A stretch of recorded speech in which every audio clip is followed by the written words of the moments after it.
We are Buffalo. We are Florida.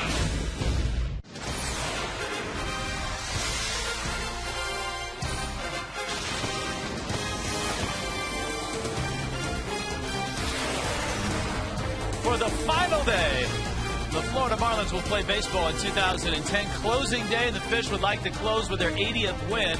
They're at 79 and 82. They've already taken 2 of 3 from the Pirates, giving the shirts off their back, the jerseys off their back promotion. And the Marlins ready to go. A win last night against the Pirates. A chance to take 3 of 4 from the Bucks before heading home and getting ready for spring training 2011. Rich Waltz along with Tommy Hutton. This is going to be a day where we call the game, but we also talk an awful lot about 2010 and look forward to 2011. That's absolutely right. I think we always enjoy doing that. We were going to give the shirts off our backs, but it wouldn't have made for a very pretty open, I don't think. No, especially in high definition. Let's talk about the Marlins rotation, because if you're looking for bright spots in 2010, I think you can start at the top of the Marlins rotation. Yeah, and to start at the top, you're certainly going to start with Josh Johnson with his 11 wins. Remember, 7 times he left the game with the lead, and the bullpen blew it. Could have had a lot more. He's going to win the ERA title with that nifty 2.30 earned run average in over 180 innings. Then you go to Ricky Nolasco, and Nolasco, he's backed up a terrific year. He's got a lot of momentum going right now. Yeah, good to see Ricky. That knee's going to be 100% when he comes back in spring training. Chris Volstad had a tremendous second half of the season. Chris went 8-1 the second half and really established himself, I thought, using that sinker a little bit more to become a 12-game winner, a career high for him. And today's starter, Anibal Sanchez. Sanchez with a very nice ERA of 3.62. His issue, managing games and holding on to leads.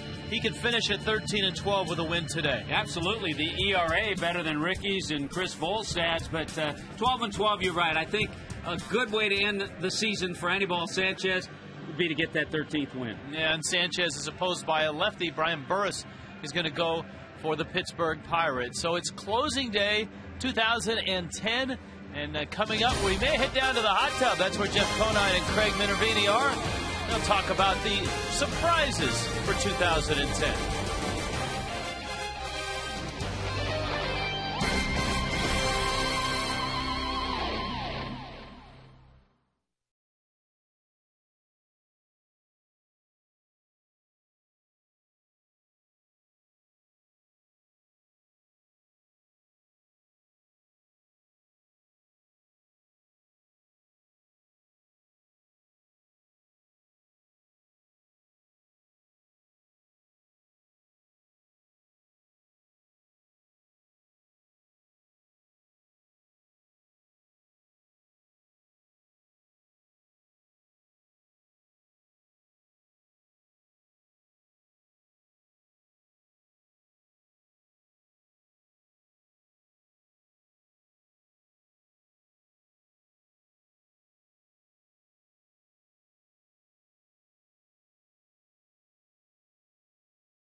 Here at the ballpark at Sun Life Stadium, overcast skies here for the finale, which was very nice of Mother Nature for our pregame, and hopefully, since you're going to be out here the whole game, it will stay that way with no raindrops. Steiner, let's look at our final poll question of the year. Get your thoughts here, too, on the most surprising part of the Marlins in terms of the personnel this year. Biggest surprise 2010. Right now, the early vote is Gabby Sanchez. That's Mr. Sanchez has voted already. I think his dad was in the stands. He heard our pregame show, and he cast that first vote. All right, 100%. So 79. Who's the biggest surprise of 2010? A, Logan Morrison, B, Sanabria, C, of Gabby, or D, was that Stan? Well, I think Gabby Sanchez is a great vote just because in spring training there's a lot of questions whether he'd even make the team or not. He's probably been one of the Marlins' most consistent performers all year. Great choice. Mike Stanton, I think he was kind of built up to do what he's been doing. I mean, he's been a tremendous athlete, probably the most heralded and expected rookie to come to the Marlins system. Another one in Logan Morrison. He got called up in July. He's put up some outstanding numbers. I mean, you project him out for a full season, 7 triples, 20 doubles already in such a limited time. It's going to be huge numbers. You project that over a full season. And then you got Alex Sanabria, who came up as a 32nd round draft pick. Not really expected to do anything. I think he's come through with quite a surprising performance and kind of gave them, the Marlins, something to look forward to for next year as far as a roster or a spot in the starting rotation. Absolutely. He's been very impressive. And just as you speak, even though you were leaning Gabby, guess what? The public is now going in the direction of Sanabria and Lomo and Stanton. 789. Text your answer 789. I'm going to go for Lomo, although, you know what? If you really pin me to it, I think you're right about Gabby because he's established himself as a guy you want to have on your baseball club, and he had to win that spot. Lomo, though, as you mentioned, the all-time triples leader is Pierre with 13. He's got 7. And the doubles leader is Cabrera with 50, and he has 20 in 61 games. So he hasn't hit the ball out of the park, but boy, those are great numbers and a lot of reasons to be excited about 2011. He's that kind of hitter. I think he will turn into about 25 home run type guy, but he's got that gap-to-gap power, especially in this stadium next year. He's got great speed for a big guy. It'll be interesting to see how those numbers pile up. 789. Text your answers. We'll update the poll throughout the game and, of course, have the final results on our final Marlins Live post game coming up. But first, it's time for Richard Timey to go to work and call the finale of the 2010 baseball season here in South Florida. The Pirates and the Fish coming up.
Florida is brought to you by Toyota, moving forward, and by AT&T. Find out what's possible with the nation's fastest 3G network. AT&T, rethink possible.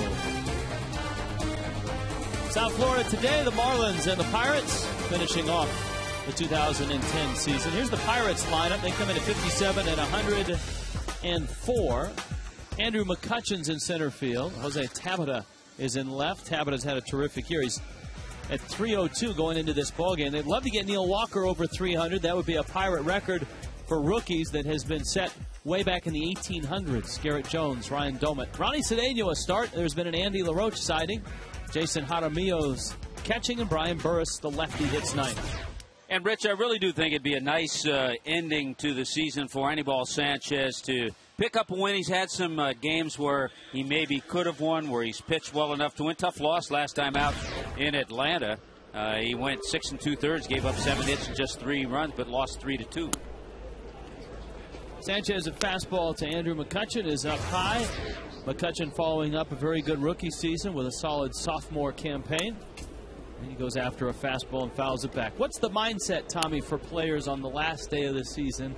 Are their minds on their trips home, on their seasons past, padding their numbers one more time? I think all of the above. I think there are some, especially those who maybe aren't in the starting lineup, that are thinking about that airplane flight home. Some that's been a long season for. I think there are others. You mentioned Neil Walker. He's at 298.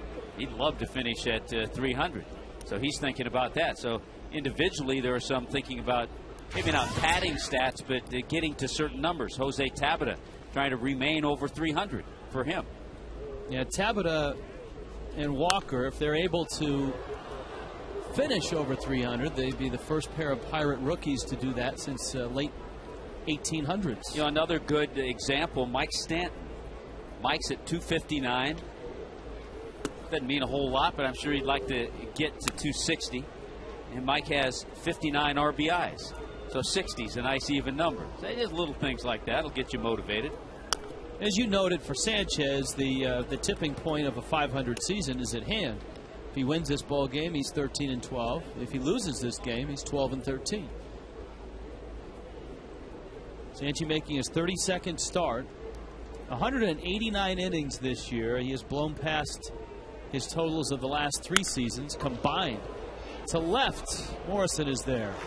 Sanchez with a changeup to get that out. Here's the Marlins defensively. Right now, the outfielder's happy that there's a little cloud cover with Morrison, Bonifacio, and Stanton in that outfield. Wes Helms starting at third. Ozzie Martinez, he's had a nice series against the Pirates. Uggla and Gabby on the right side. Brad Davis is behind the plate. Well, here's Walker.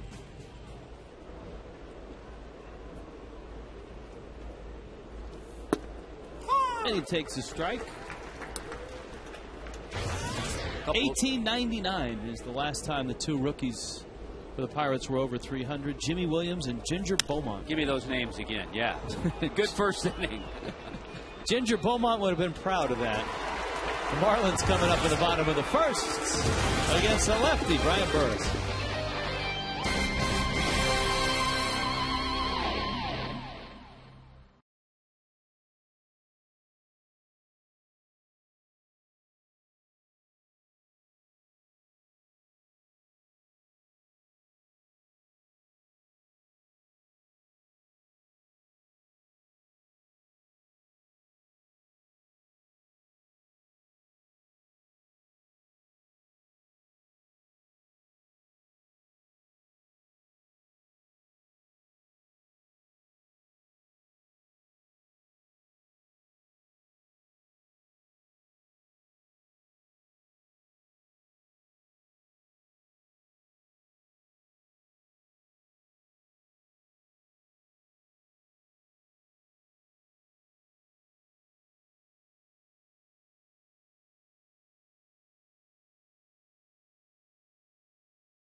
Presentado por KFC. All right, here comes the Marlins lineup for the final time this year. The Fish at 79 and 82. Emilio Bonifacio in center field. Ozzie Martinez is at shortstop. Logan Morrison in left. Dan Uggla's had a terrific year. The Baseball Writers of America Association Florida chapter say MVP. Hard to disagree with that. Gabby Sanchez, Mike Stanton, Wes Helms. Brad Davis back behind the plate. And Sanchez hits ninth, and a lefty on the mound. It's Brian Burris. And a strike to Bonifacio. Yeah, Brian Burris, a 29-year-old lefty, making his 13th start. It's been in 20 games now. One of those left-handers that's kind of moved around from organization to organization. Originally drafted by the Giants. The Baltimore Orioles claimed him off waivers. Toronto claimed him off waivers. And then as a free agent, he signed here with Pittsburgh. He got to the big leagues with both Baltimore and Toronto. Made 79 appearances and 29 starts. This is start number 13 with the Pirates. Bonifacio shoots it foul. For Emilio Bonifacio, his season, improvement from what we've seen over the past couple of years. Yeah, I think we've seen a little better knowledge of the strike zone. Putting the ball in play a little bit better, cutting down on the strikeouts. Improvement stealing bases. Bonifacio 12 for 12 in stolen bases this year. Chopper to third. That's Andy LaRoche. And he fires over to first. Here's the Pirates' last defensive lineup of the season. Yeah, a few changes today for Pittsburgh. Jose Tabata, McCutcheon, and Ryan Doman starting in right field. Andy LaRoche, Cedeno, Walker, and Jones around the infield. And Jason Jaramillo behind the plate.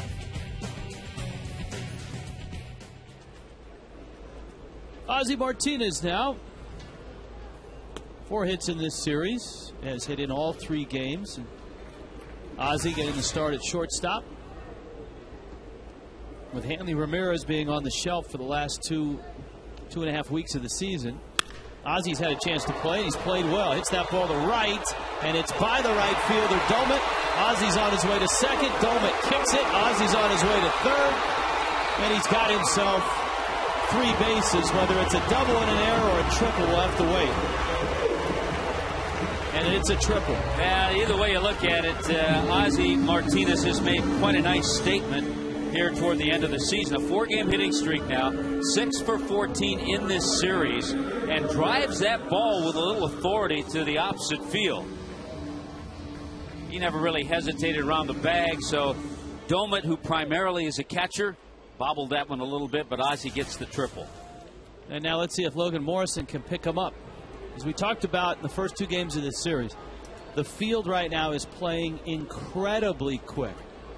The infield dirt, and outfield very fast. The conversion over to football, the grass is short and hard and dry. And so most ground balls we've seen have been scooting through the infield. Yeah, and right now the infield is about halfway. They're not really all the way in, but they're not all the way back either. It was a lefty that got Lomo off the rough patch a bit when he opened this series. And Lomo had a double in last night's game, his 20th double of the year. There's Ozzie. Lomo looking for RBI number 19. Burris. This is down low. Vic Carapazza, a rookie umpire, who we've seen before this year and had a very good game when we saw him behind the plate. Yeah, saw him a couple of weeks ago, and he was very consistent back there. Rob Drake's at first, Joe West at second, Angel Hernandez at third. Lomo fouls it back. Do you expect on the last day of the season big strike zones and aggressive hitters? Sometimes you see hitters a little more aggressive. Just to talk to you about Logan Morrison, though, and hitting, here we are on the last day of the season. I was looking for Lomo. I couldn't find him in the clubhouse. Guess where he was? He was in the batting cage. I saw him getting off the press elevator, walking into the press box. He had to walk through the press box to meet some sponsors. That was after he was in the cage. 2-1 coming. Pops it up. And that's not going to get the job done. LaRoche makes the catch. Ozzie's still at third. And it's going to be up to Uggla to score this run. You know, we will go through the Marlins as this game goes on.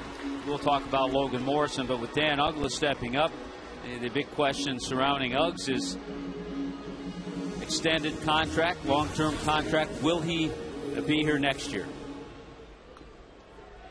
it sounds like, and Uggla had this in the papers about 4 or 5 days ago, he said that he's optimistic that it will happen. Which, coming from a player who has put up the numbers that Uggla has put up, you take that as a good sign.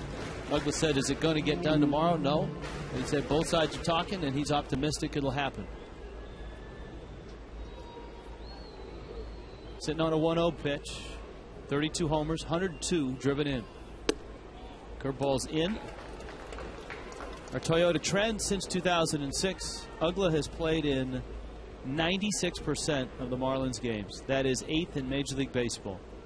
Put that on the resume with all the other stuff, too. Absolutely.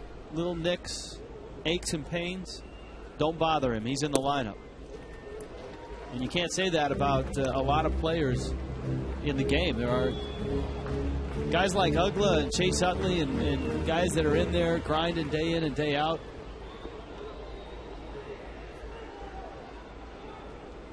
.3-0 pitch. Uggla sitting on it, drives it to left field. That ball's deep. That ball is gone. The final day of the season. His name is Dan Uggla. Oh, and career high 33 homers, 104 driven in. What a season. What a historic season for Dan Uggla. Now the history just keeps piling on with every home run. Dan Uggla with the green light, and why not? It's the last day of the season. Green light, watch the pitch. There it is. Dan Uggla cranks it for number 33 on the year. RBIs 103 and 104. That one just got out. Had it been hit another 7 to 10 feet to the right, it may have hit the top of that clock. So the Marlins are off to a 2-0 start thanks to Dan Uggla. Gabby takes a fastball in. You asked me about little things. Now, I don't know if Dan's thinking about this, but if he scores one more run today, he'll have 100 runs scored. Well, that's always a goal. Drive in 100, score 100. Gabby to left field.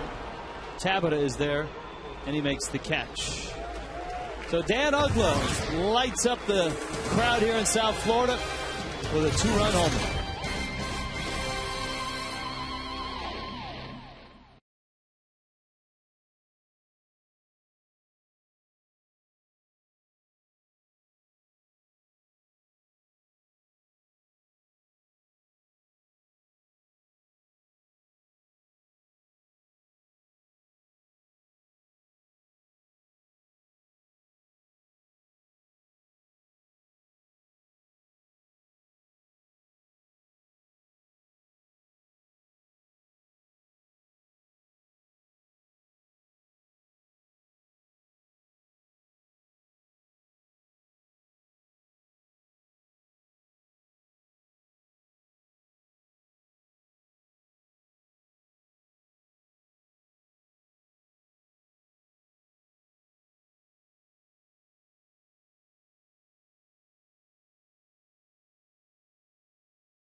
Work on Garrett Jones. He throws the strike. Jones for the Pirates at first base. Ryan Domet, the right fielder. Ronnie Cedeno, the shortstop. All due up here in the second. Marlins off to a 2-0 start thanks to Dan Uggla's 33rd of the season. Another thing, Tommy, Uggla trying to finish over 282.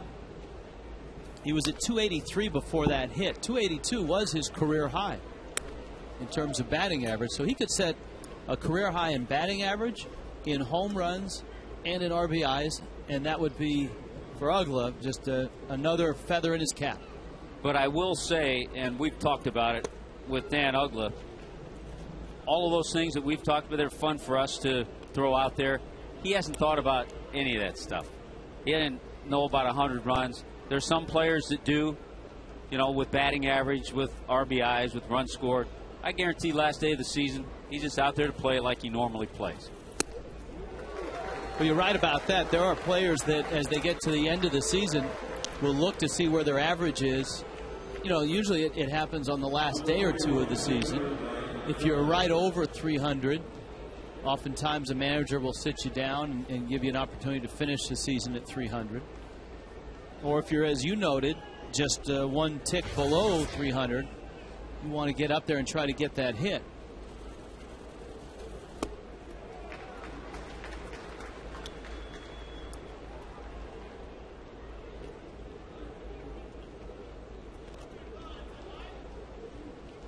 Here's the 0-1 pitch.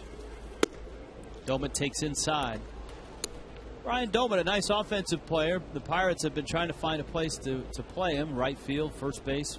Has a catcher primarily. You know, he's actually started 91 games behind the plate, but I think he's one of those guys down the road for them that would always be your good number 3 catcher. Mm-hmm. You could use him. He's a switch hitter. You could use him in the outfield. He's played quite a few games in right field and occasionally at first base. If you're a catcher and you can play first base or play in the outfield, your stock value goes up. I know that's one of the things the Marlins talked early in the season about. John Baker is a guy that has played some first base in his baseball career. We haven't seen it, at least I don't remember seeing it, unless it was a blowout game and he was there for an inning. Incentive for Edwin Rodriguez. Absolutely. The Marlins aren't going to get to 500. But Edwin, a win today, has a chance to have his record since he took over in June as the manager at 500. And with all the things and injuries and suspensions and all the stuff he had to deal with, that would be a tremendous record. Here's Larry Beinfest on the Marlins Live talking to Craig about the job that Edwin has done and about all the crazy things, from Chris Coughlin being injured in a drive-by pieing when he and Wes Helms were celebrating a walk-off win, to Ricky Nolasco tearing the meniscus in his knee while putting on a shoe. And then, of course, Josh Johnson with the back injury, which impacted his shoulder, which took him out of the rotation. And really, in talking to Josh, he pitched with that little feeling for a month or so, if not longer. Then Hanley Ramirez not being able to answer the bell for the last 2 weeks.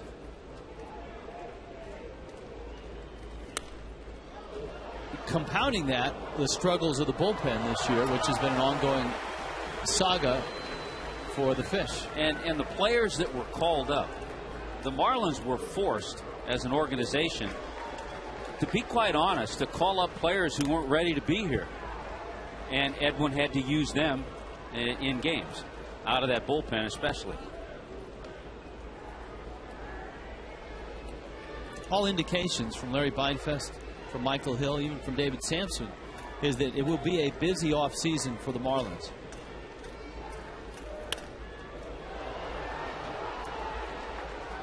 And I think for that trio, going into an offseason with an awful lot of pieces, an awful lot of nice young pieces, with the emergence of the 3 position player rookies, Gabby, Stanton, and Morrison.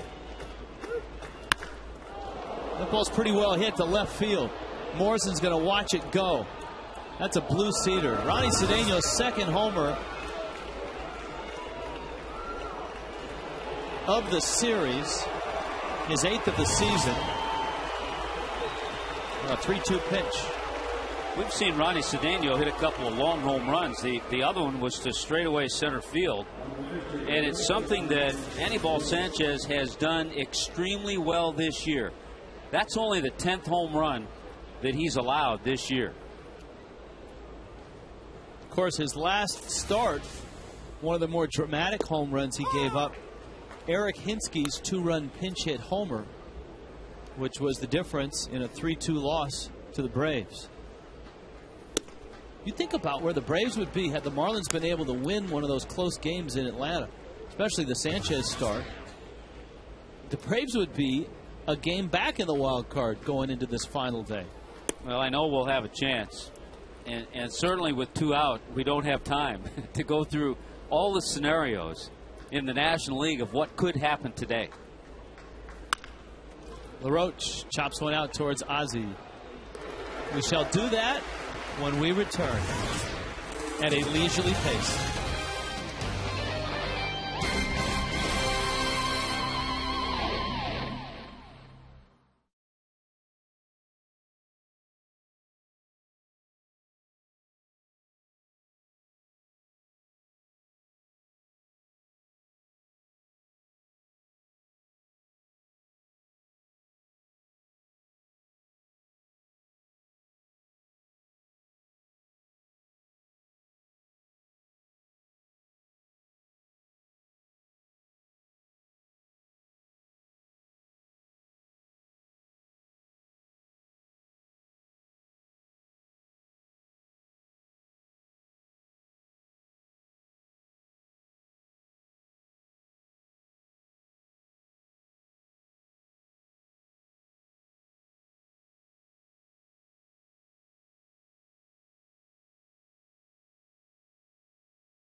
Conan is down there.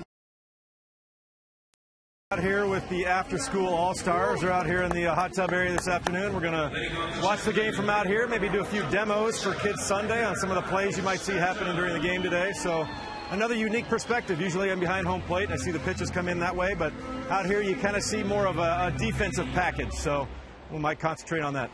All right, Niner, I want to get your impression on Mike Stanton as he stands in the box. What have you seen from this guy and you saw him in the minor leagues coming up, his rookie season? Can you give us a little capsule? Well, I mean, Mike Stanton, I saw him in spring training 2 years ago, and just the way he approached his approach to the game. He was always sitting in the dugout on a folding chair in spring training, really studying the game, studying the pitchers, and that's going to take him a long way, because as you see him, and especially him and Logan Morrison, who you guys mentioned earlier, he's in the cage the last day of the season preparing for this game. So the way they prepare, I think, is going to really make their success longer here in the big leagues, and what I've seen so far is they both prepare very well. You've seen Mike Stanton make great strides in the outfield. He's become a pretty good, darn good right fielder. You see the outfield assist, leads the team.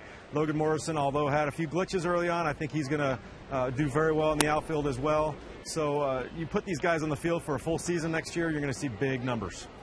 All right, well, stay dry. Yeah. We'll check in with you a little bit later. Stanton, Helms, and Davis here in the second. 2-1, an Uggla 2-run homer. Ronnie Cedeno's solo shot.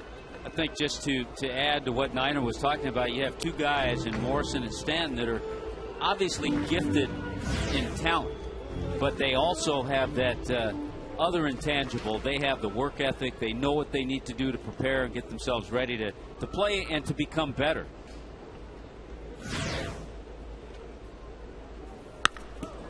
Boy, Stanton turns that one around. Look out, Nat Moore up there.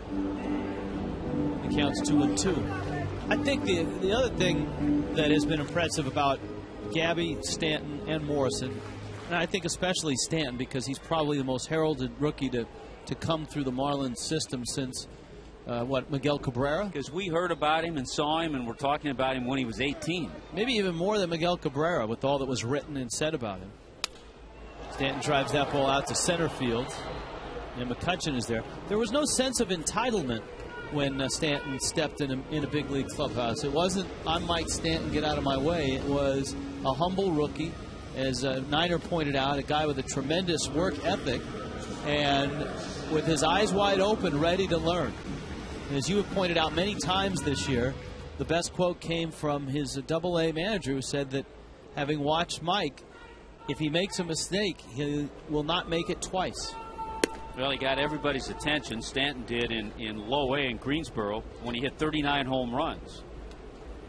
And then his next year, divided between Jupiter and Jacksonville, hit 28 home runs. But you're right, no sense of entitlement. He earned his way here by putting up good numbers.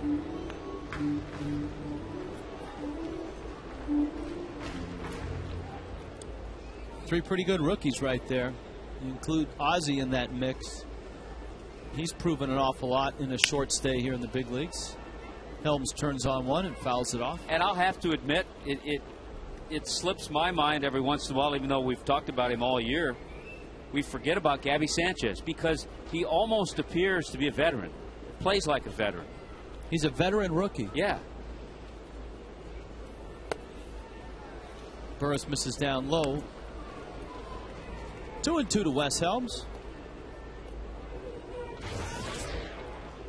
Helms has signed a contract for next year.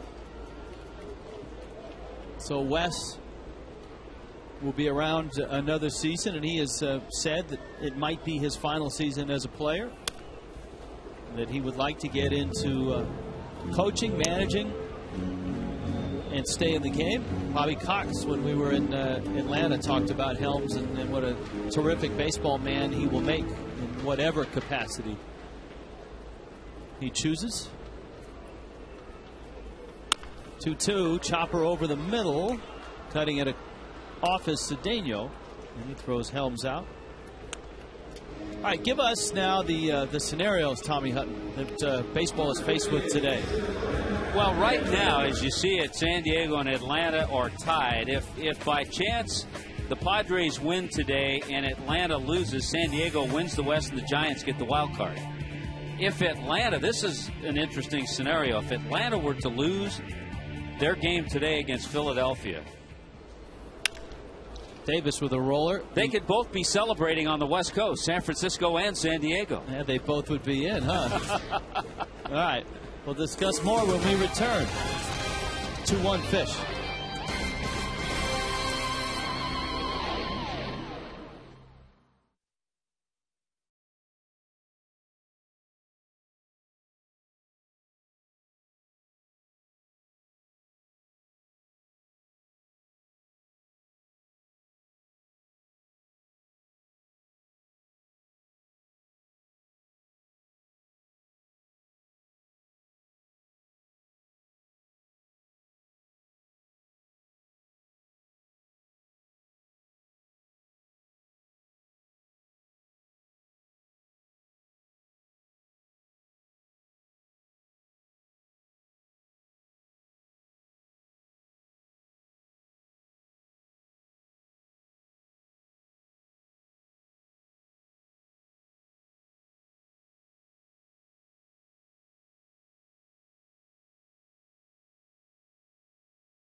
2-1 ball game.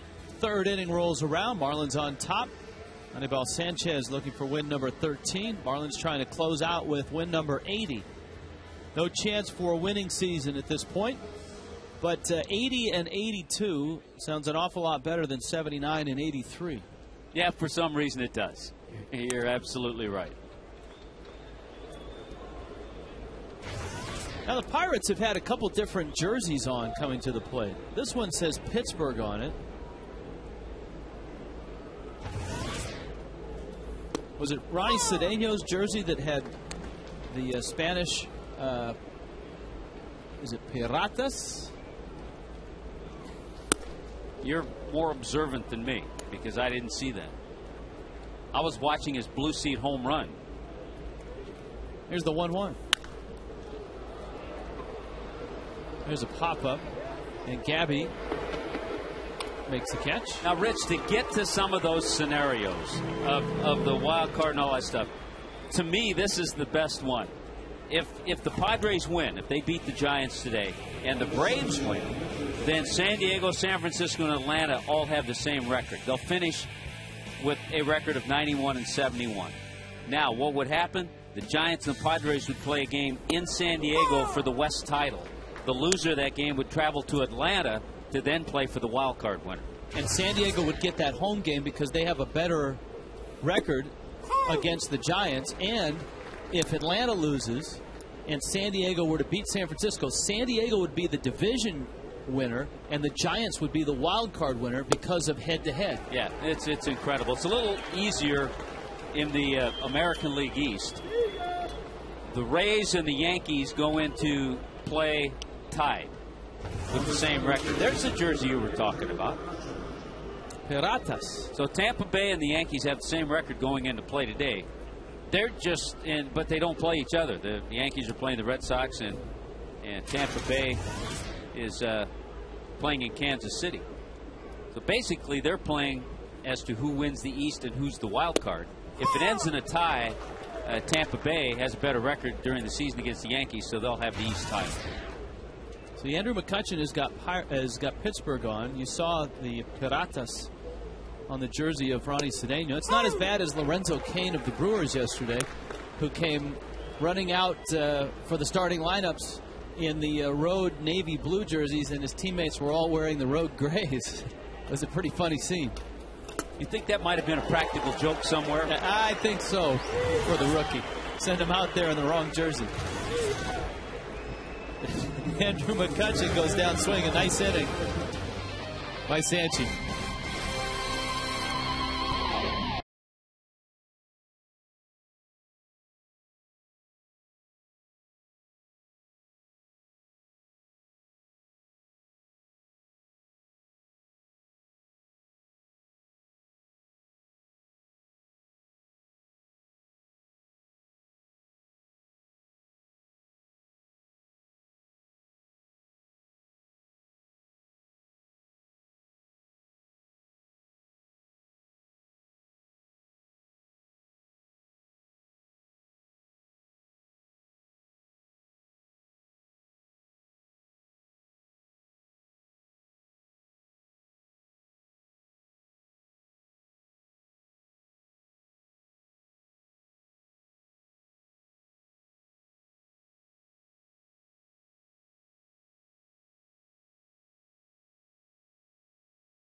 By Maroney, South Florida, when you need a car, truck, or van, who are you going to call? 1-877-MARONEY. By South Florida Ford, visit southfloridaford.com for great offers. And by Checkers, little place, big taste.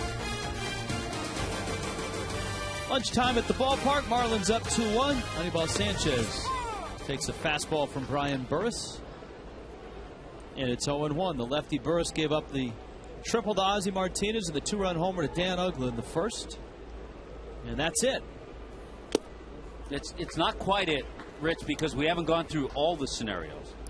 If the Giants win, if they beat the Padres, and the Braves lose to the Phillies, they've already lost 2 to Philadelphia, then San Diego and Atlanta would tie for the wild card. And that would be decided in a one-game tiebreaker in Atlanta. I think that's because they won a coin flip on that. Yeah. Well, they've started their ball game in Atlanta, and the Phillies and the Braves are scoreless in the bottom of the first inning. And I guarantee Bobby Cox wasn't planning. Well, he was planning, but was hoping that he didn't have to have Tim Hudson out there pitching this type of game today. Hamels, I think, is going for Philadelphia. Bonifacio drops down a bunt. LaRoche got him. That's a heck of a play by Andy LaRoche. He had to be absolutely perfect, and he was. Well, he showed off some great reflexes and a strong arm to get Bonifacio. You almost believe this is going to be a base hit. It was a little high in the air, and it came up a nice hop. If LaRoche doesn't get that high hop, he's not able to barehand it this way and get off the kind of throw that he did. But that's a tremendous play by Andy LaRoche.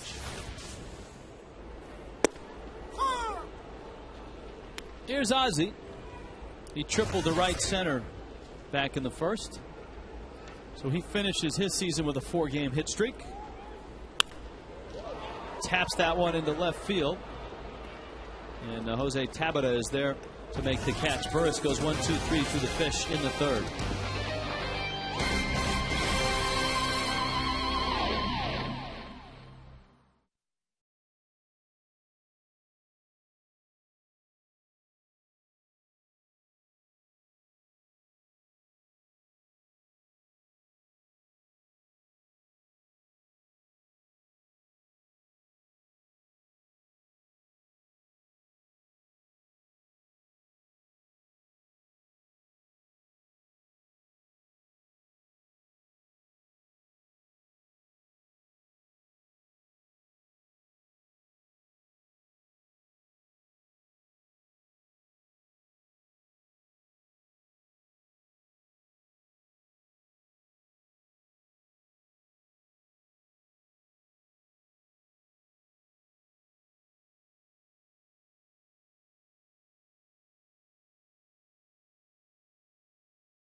I got to hand it to you guys. You are very observant. You notice that Ronnie Cedeno did not have on the Pittsburgh jersey. He had on the Piratas jersey. He didn't even realize it. I went over to team officials to ask what was going on, and they brought him out the appropriate Pittsburgh jersey for him to wear. It was just a simple mistake, guys. It's good to know that we could lend a helping hand. I think that was a little less. I don't know if it's less conspicuous or than the Nationals that we had that we were able to pick up, thanks to Raul Stryker. That's right. Raul was watching the game. We were in Washington, and it was it Adam Dunn that had it missed? Maybe Ronnie Cedeno got his winter ball jersey mixed up. Sanchez throws a strike to Neil Walker. Walker flied out back in the first. His quest for 300. He's going to need a hit here. Sanchez Snaps off a good breaking ball. He's at 297 now. Yeah, if you're Neil Walker, you give it a shot because what's the difference if you finish at 295 or 298? You know, but you got to give it a shot to get to 300. Puts that ball out in the left center field pretty well. Bonifacio should have room. Does have room. He almost ran right into the new ballpark. All right, let's flip the phone. AT&T has been with us all season long. We thank AT&T as well as all of our sponsors here on Fox Sports Florida, who holds the Marlins rookie record for games played. Got to certainly throw Gabby into the mix. Not a Dan Uggla. That class of 2006. You got to throw Dan Uggla into the mix. Who's your go-to guy whenever there is a Marlins hitting question? Niner. Yeah. Unless it's power. Sorry, Niner. Just want to bring Niner in. I heard that, Tommy. He had to have the IFB in, didn't he? Niner, who do you think is rookie record? What was your rookie status when you arrived here in South Florida? You were still a rookie, right? I was still a rookie, and it'd be pretty tough to beat my record. Okay, yeah, you did play a lot. 1-6-2. Oh. Hey, like the shades, too. Thank you. It's a little bright out here at the hot tub area. Hot in the hot tub. You know, we got no participants so far, but why don't you come out and join us, Tommy? We could talk about the no power thing. Me and you. No, because I have a feeling you'd bring up my no power thing. All right, Niner.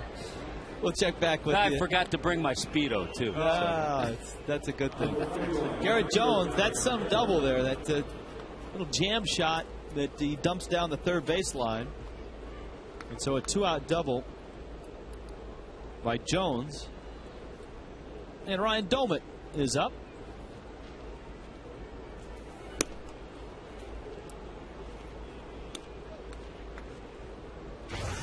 Domit struck out.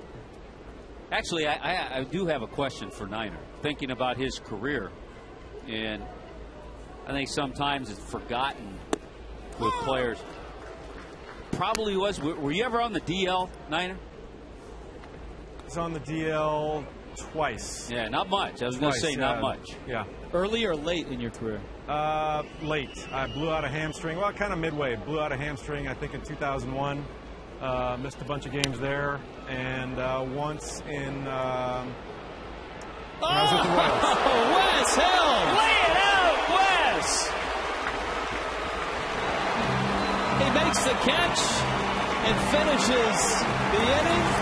The tarp almost ate Wes Helms, but he holds on for a terrific catch. Get out of the way, security! Go get him, Wes!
(2-1) Marlins on top.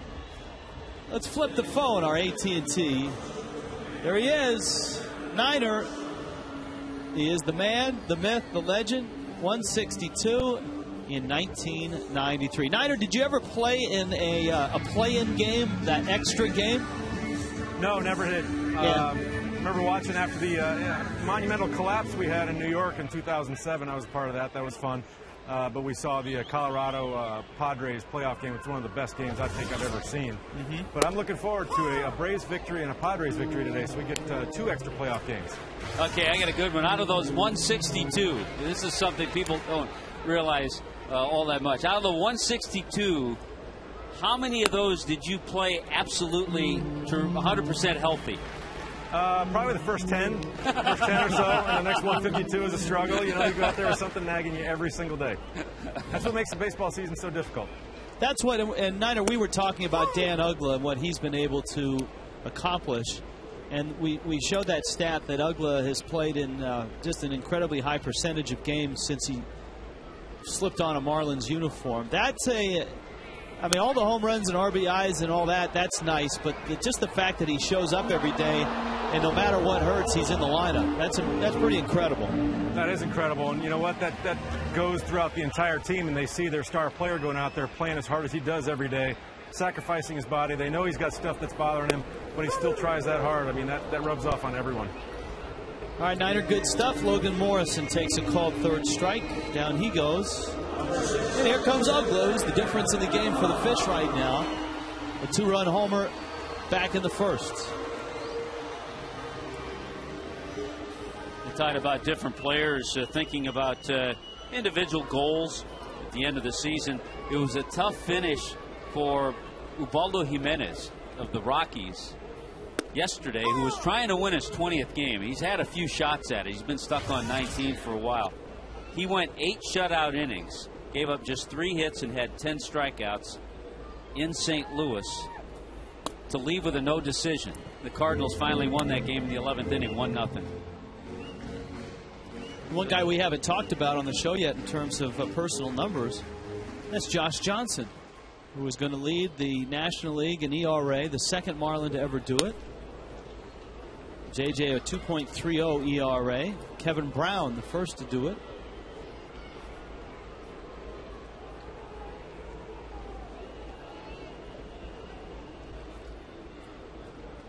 Here's the 2-1. JJ, much like Uggla, is a guy that tried to pitch through an injury and pitched with that sore lower back for a good month until it started to bother his shoulder. Yeah, there was a period of time that you kind of sensed something was wrong because you didn't see him swinging the bat. And overall, with his, I'm surprised he even threw that many innings because of when he had to shut it down. But over 180 innings, the tremendous 2.30 ERA, and then the bad news, you start thinking about the 7 games that he left with a lead, and you also noticed more strikeouts than innings pitched. Gabby now fouls a pitch back.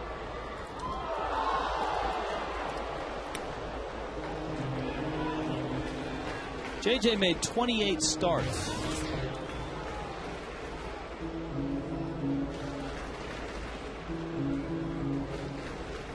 So if you divide his innings pitched by starts, he averaged over 6.5 innings a start. So he was taking games into the area that you want a starting pitcher to do so. He just did not get the support from the bullpen this year. 7 of his potential wins ended up in blown saves, and they all seem to be spectacular ones, spectacular flameouts at the end, where JJ would leave with like a 5-1 lead or very a easily 4-2 could have been lead. 14-15 game winner. Very easily could have been a 16-17 game winner. But as we've heard, that's one of the areas that the Marlins hope to address in the offseason, strengthen that bullpen. Stanton's on deck. Gabby's waiting on a 2-1 pitch. Uggla away from first.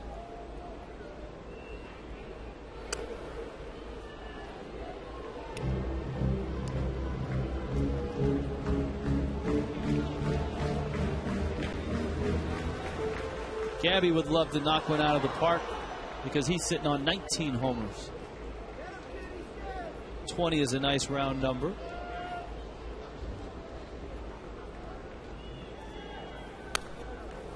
Fouls it back, and it's 2-2.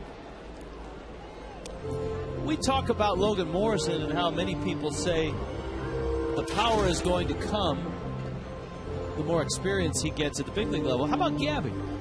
I mean, 19 home runs is, I think is great Gabby, for a rookie. Do you think Gabby is a potential 25-30 guy? No, I think he's always going to be a 15 to 25 guy. But drive-in runs.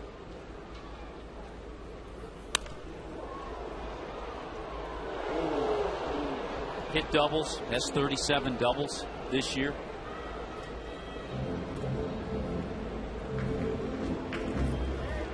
And what makes Gabby so effective as a hitter and tough guy to pitch to is that he's got gap power in both gaps. He'll drive it to right center and he'll drive it to left center.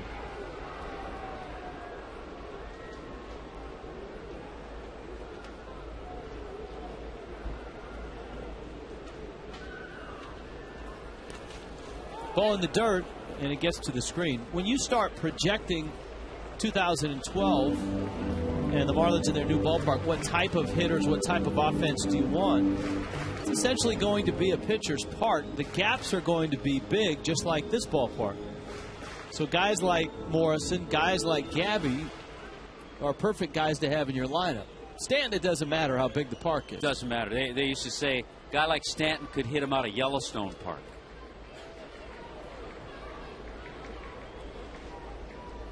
Full count to Sanchez with Uggla now in scoring position after the wild pitch.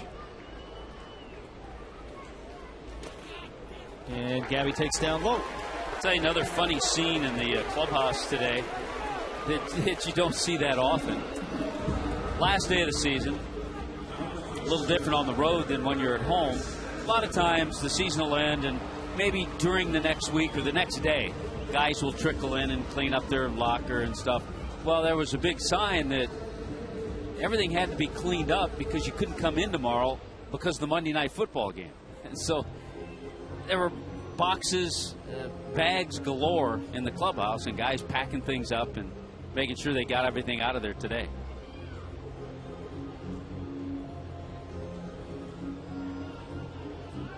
Ray Searage is out there. Vic Carapazza comes out and says, hey, let's go. It's the last day of the season.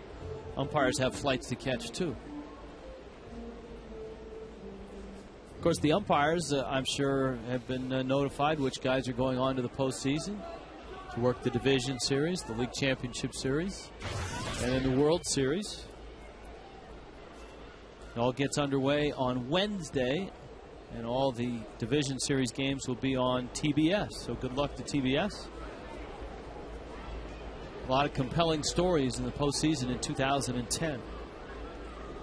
Stanton settles in, the first pitch. Burris tried to get a strike on the inside corner, and it's 1-0. Mike just 20. Will turn 21 in the offseason. Trying to extend a 10-game hitting streak and try to get that carried over for next year.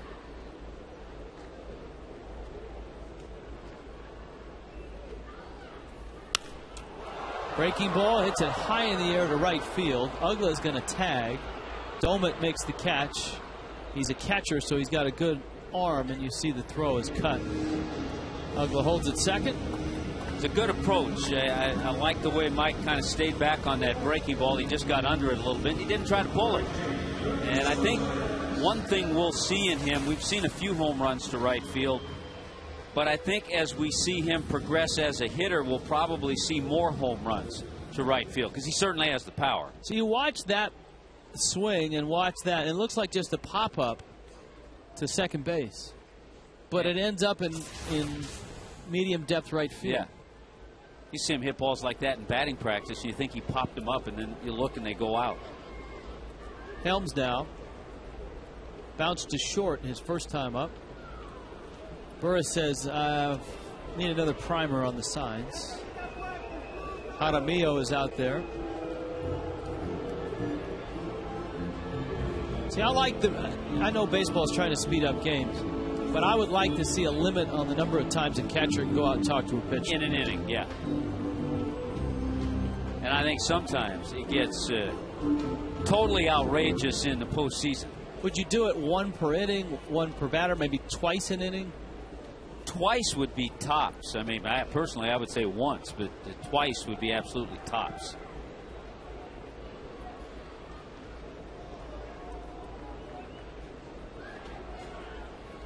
Yeah, you're right about the postseason. I mean, if you're in the postseason, it can get ridiculous. If you're in the postseason, your pitcher's out there. He hasn't figured it out by then. And something's wrong.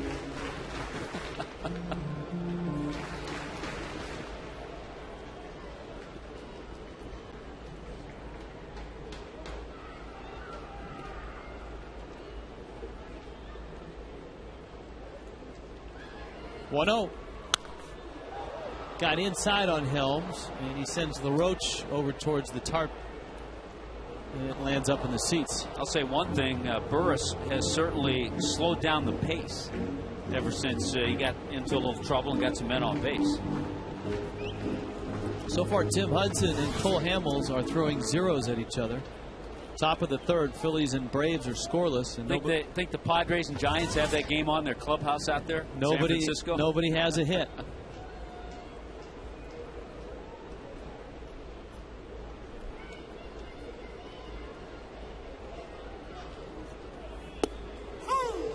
Breaking ball is a strike. That's the really intriguing thing about that, too, is that by the time the Giants and Padres take the field, that Braves game will be over. And if the Phillies beat the Braves, the Giants are in. But not necessarily the Padres.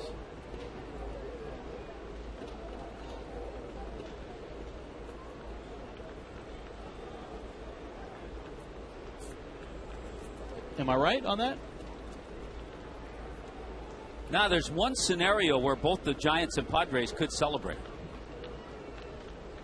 I'm going through the scenarios. Give me a moment here. There's a pop-up. Get foul. We need that scenario. It's out of play.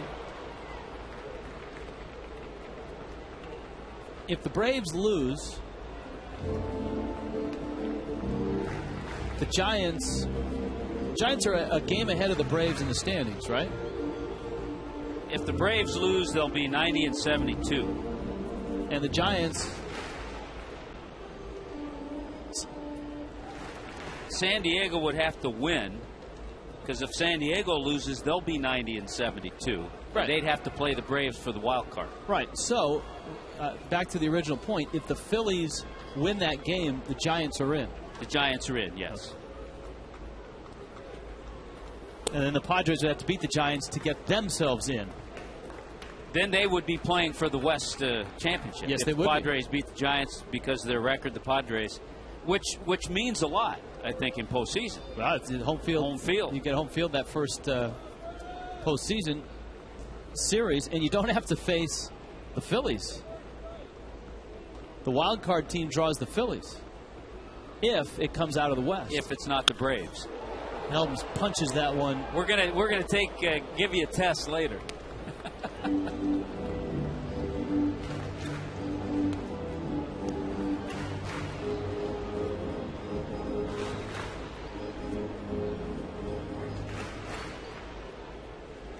Good battle here between Brian Burris and Wes Helms.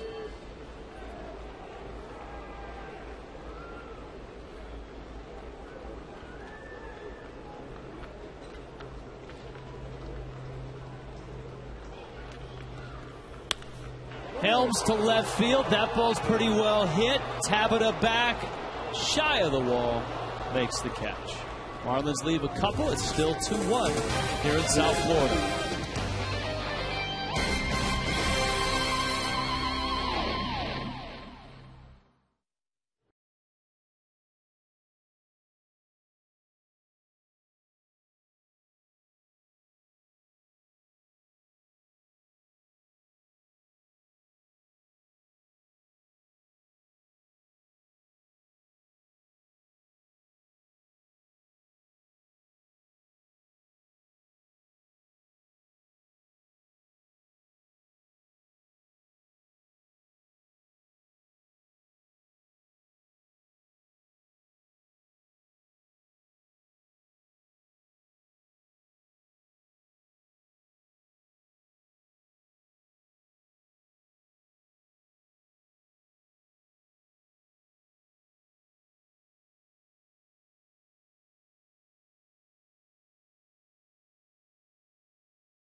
Anibal Sanchez working to Ronnie Cedeno. I'd be a little upset if I were Ronnie Cedeno. He had to change jersey tops. Yet he hit a home run with the other top on in the second inning. It's a strike. That one is not the Piratas. It's probably not the correct pronunciation. We'll have to ask Cookie and Raul. I would say Pirates. Pirates? Yeah. But it said Piratas. AS? Yeah. It was AS? Well, then it would be Piratas.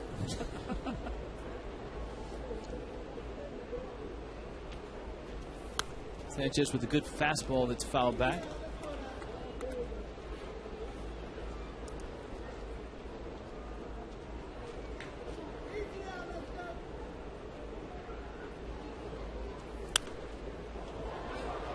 Fouled up into the seats.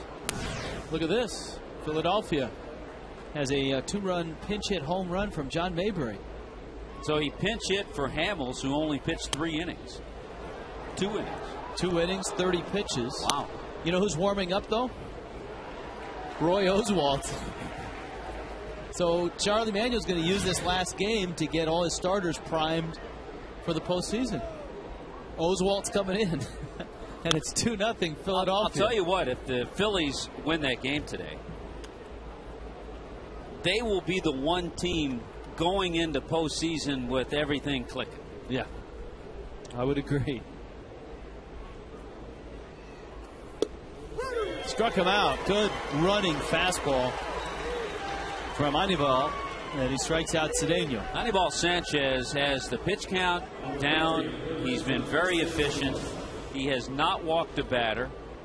And that right there with a beautiful fastball is his 5th strikeout today. I'll tell you who got good news was the Texas Rangers. They've been worried about Josh Hamilton, who could win the MVP in the American League. And Hamilton was 3 for 5 with a home run, 3 RBIs. So they're getting him healthy this weekend. That is good news. And they're going to need a whale of a postseason from Cliff Lee if they're going to make any type of a run. Andy LaRoche. Of course, the Twins are still banged up, but the news is that Justin Morneau is starting to hit and feels much, much better. He's been on the shelf for a long time with the concussion that he got sliding into second, got a knee in the helmet. LaRoche walks, but the Twins will be without him for at least the division series. There's hope that if they advance, he might be able to come back for the league championship series. Jim Thome has kind of picked the torch up once Morneau went down and carried the left-handed power position pretty well. That was a tremendous sign by the Minnesota Twins. And maybe not so tremendous by the White Sox to not retain him.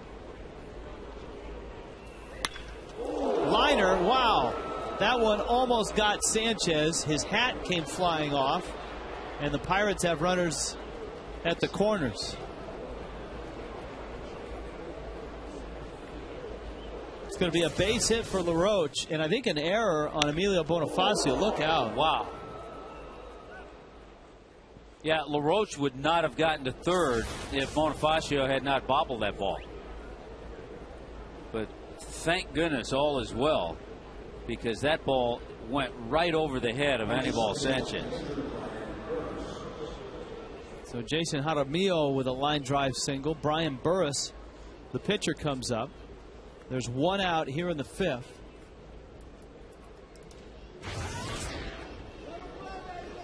Infield looking for a double play ball with McCutchen on deck. Yeah, Burris trying to move the runner at first base over to second. At least he was on that first pitch.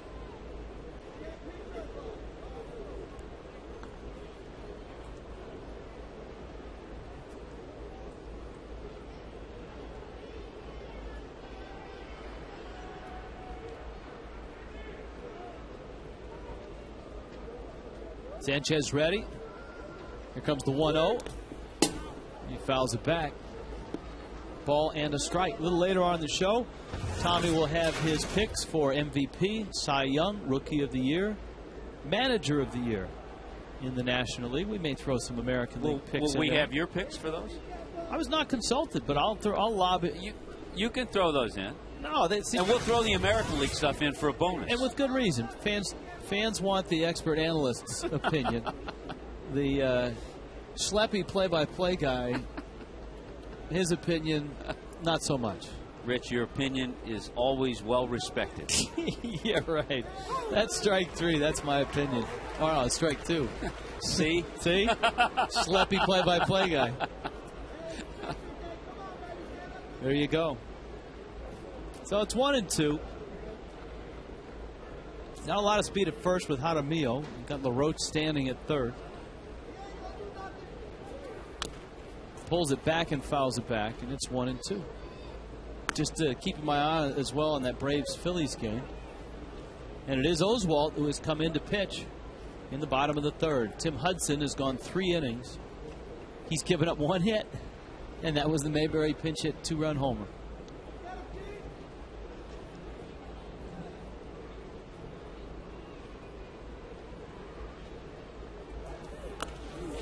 Burris, is it a foul ball? If it's a foul ball, he's out. Or it hit him. Did it hit him or the bat? He was showing bunt. If it's a foul ball, he's out. Yeah, there he is. I heard finally Brad Davis said, hey, that's his 3rd strike. He's bunting. And finally Carapazza made the call. Now John Russell's coming out, and he's got a pretty good argument that if he pulls the bat back, he's no longer bunting, right? I mean, if he pulls the bat back and is not bunting at the ball and it hits the bat. If it's clear he pulled it back. Looked like he did. Yeah. So he does have an argument. He has a good argument. John Russell may ask Carapazza to ask for help in this. Well, Joe West, the crew chief, he's coming in. He may give the umpire a little help.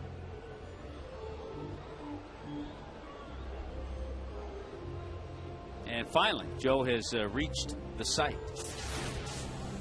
Here's a look. Yeah, he pulled it back. So I think the Pirates have a pretty good argument.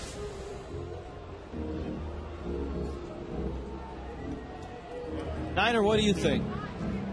I say strike 3, you're out. Final day of the season. Get the game moving. Absolutely. And that's going to be the call. Like, see? Everybody on this field, they got stuff to do. They got stuff to do. They got places to go. They got flights to catch. Even the umpires. Exactly. An extra out here or there. I'll take it. Even the schleppy play-by-play guy has plans. Yeah. You got to play tennis or something today, Rich? I mean. No. The family's going out to dinner to celebrate the end of the season, baby. Breaking ball misses outside from Sanchez. Niner, what are you doing after the game? What are your plans? Did you have to pack up your locker, too? No, that locker has not been touched. I mean, it's kind of like a Stone Age type thing where it's kind of crusty and dusty, and we'll just stay right there with that locker. It's not going anywhere. I'm not going anywhere, hopefully. So that's where it stays. Good to hear. Yeah. Andrew McCutchen is up. And Sanchez throws a strike. Ball and a strike.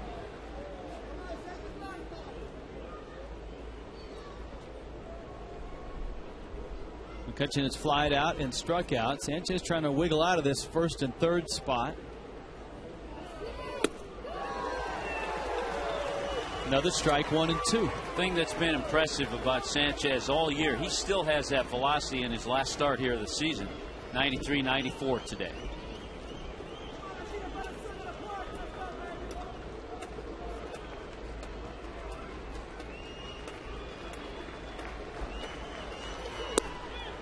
Misses away.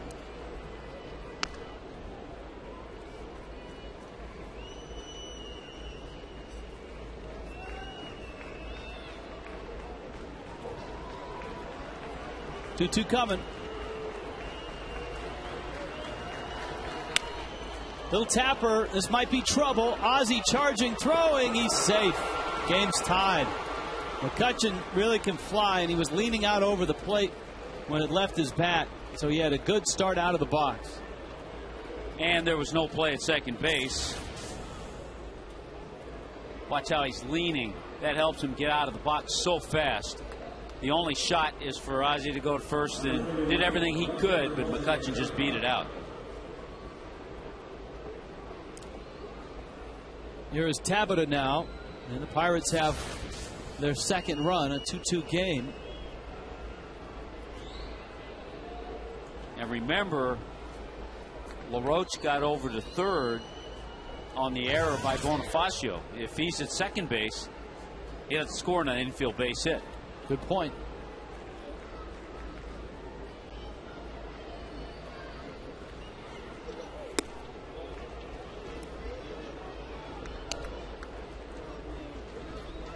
Breaking ball misses up.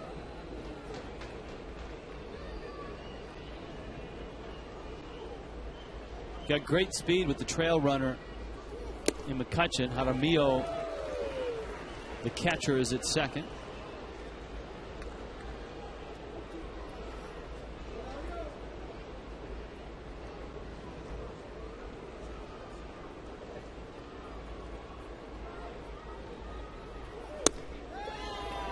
Tabata couldn't check his swing.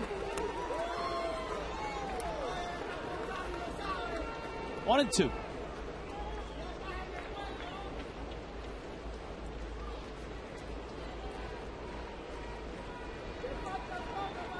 "77 pitches so far for Sanchez. Fastball, ground ball. Gabby has it. Pirates get a run, tie this game at 2.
En español vía Zap y es presentado por KFC.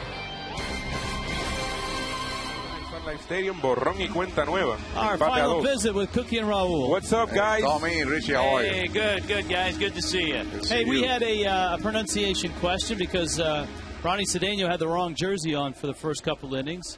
Is it Piratas for Pirates? Piratas. Piratas, yes, sir. Okay. Which is very similar to something in Puerto Rico called piraguas, which are like shaved ice, like little cones of shaved ice that they sell around Old San Juan, which I'm sure you guys saw when you were over there. Yeah, we had some of that. You'd rather run into a ship of those than Piratas. Yeah. I'd rather take my chances with some piraguas than with piratas, for there sure. You go.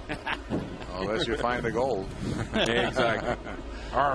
Brad Davis, Anibal Sanchez, and Emilio Bonifacio. All right, guys, we've been talking about top moments of the year. Have you guys got a moment that stands out for each of you this season?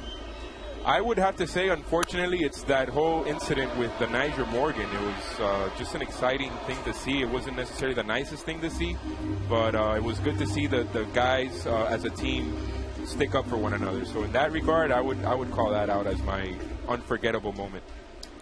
Well, I would say, late in the season, of course, the Logan Morrison, the Oscar Martinez right now, the Mike Stantons, I think that the way that they have developed, the way that we look at the ability that these kids have for the future, I think that's one of the best things that's happening with the Marlins this year. Hey, Cookie, a question, too, for you and for you, Raul. I don't know if we've talked about this all year. Assess what you've seen this year from Anibal Sanchez. We were just the best that we've seen, right, Raul? Yeah, definitely. I mean, his arm strength he's throwing 93s, throwing the ball past guys. We've always said that from the beginning. You could tell that he's not just a thrower, but a pitcher. He knows how to mix his pitches. You're never going to see the same pitch in the same location or velocity twice in one at bat. And we're just very happy with everything that he's gone through in the last couple of years. I mean, we're talking about a guy that was questioning whether or not he was going to continue playing baseball, and to see him excel and have the type of success that he's had is awesome. I agree with you, Raul, like 100%. I think that he's used to everything. His fastball, very good velocity, his curveball, his slider, his changeup. And he's pitched very well throughout the year, and I think that he should have more than 12 games right now, and I think eventually he's going to end up with 13 wins tonight. Trying to bunt, pops it up over the screen. Nice catch. That's 0-2. All right, guys. Thank you for a terrific 2010, and we look forward to seeing you in 2011. Likewise, the same from us. All right, enjoy your off time. You too, guys. Great job all year. All right. Nice job. Thank you. It's always wonderful, once a game, to go over and get the perspective of Raul and Cookie.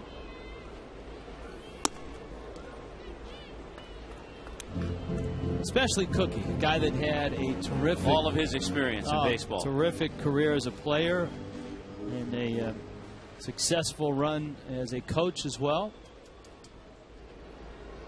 Counts 1-2.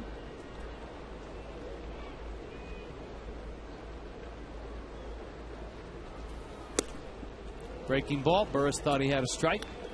It's 2-2.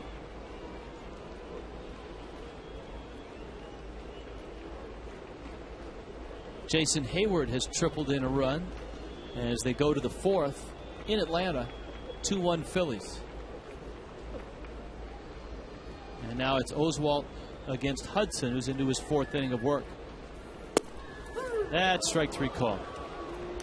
Let's check in with Craig Minervini. Nice season by Craig Minervini as well. Craig? Hey, back to you guys. Emilio Bonifacio is coming up to the plate here. It's been an emotional year. I was talking with him before the game. He was languishing in AAA. Played much of the first half of the year there. He hit 274, but he told me one key for him. He kept positive down there and kept thinking about getting back ASAP. I think the managerial change helped him a bit. Edwin saw him play down in AAA, was really in his corner, and with some injuries, he's taken advantage of opportunity all over the field and really developed a nice little niche for himself and turned what was a real negative starting the year, seemingly going nowhere in AAA, to finding a role here and maybe a role for the future as well, being Mr. Super Utility guy, because he's done great really offensively and defensively. I think he'd still like to work on his bunt game a little bit. He had a good opportunity in the first part of this game.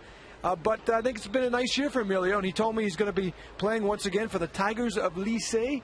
He enjoys playing winter ball in the Dominican Republic. This will be the 5th year that he's playing for them. He said, it keeps me in shape. I'll get about a month off and join the team around December.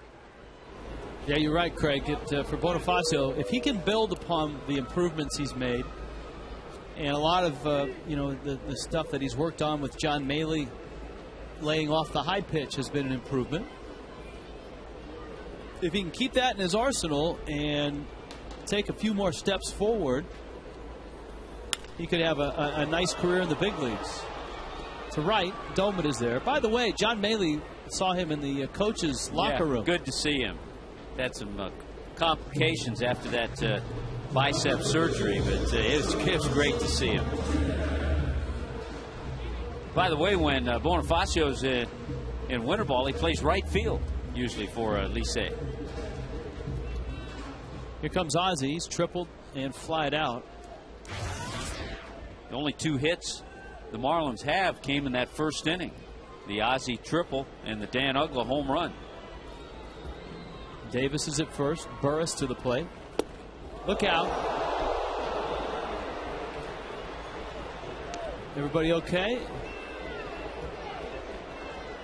And a youngster has a souvenir. There was a gentleman actually that caught it to his left and gave it to the kid. Watch this. all of a sudden, Burris throwing a real good changeup.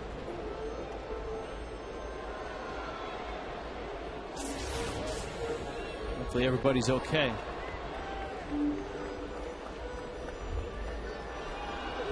Watch out for the pine tar. It's tough to get that out in the laundry. It's tough to get that mixed with the popcorn, too.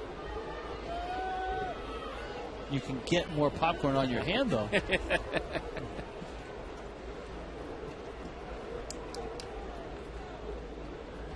Burris out front 0-1.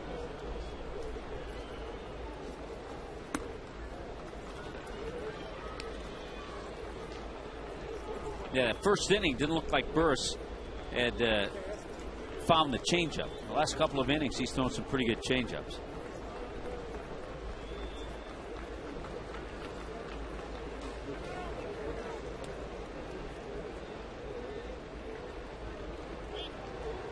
Both pitchers have slowed the pace down after rapid firing the first 3-4 innings. All of a sudden, with a 2-2 tie, each pitcher has kind of slowed things up.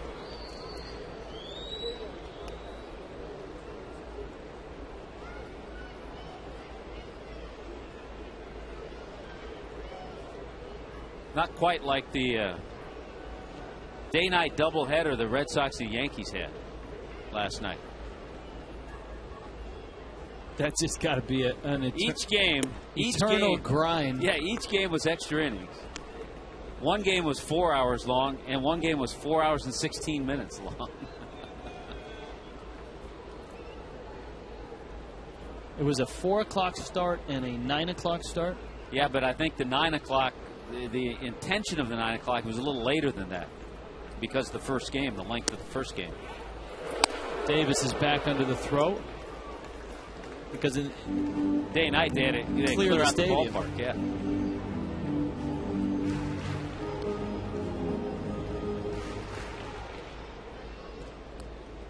Count 2-2 with 2 outs.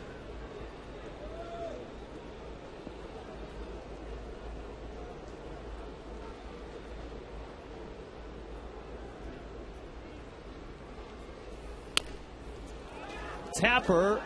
Ozzie hustling, LaRoche double clutched and still got him. If he got him, it was by an eyelash. Marlins are done here in the 5th, going to the 6th. You make the call. He was tough to tell on that one.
FanFest presented by TD Bank on Saturday, February 19th. The last one here at this football stadium, Sun Life Stadium, from 10 a.m. to 2 p.m. FanFest is free for all fans, includes a full day of player autograph sessions, games, live music, town hall meetings, and fun for the entire family. Jeff Conine and Tommy Hutton will be in the dunk tank starting at noon on that one. 1-877-Marlins.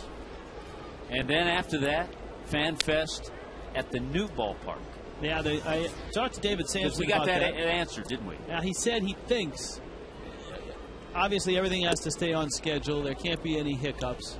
But to have it in February at the new ballpark, which is supposed to be open in early April 2012, some things have to go right. But one thing is for sure.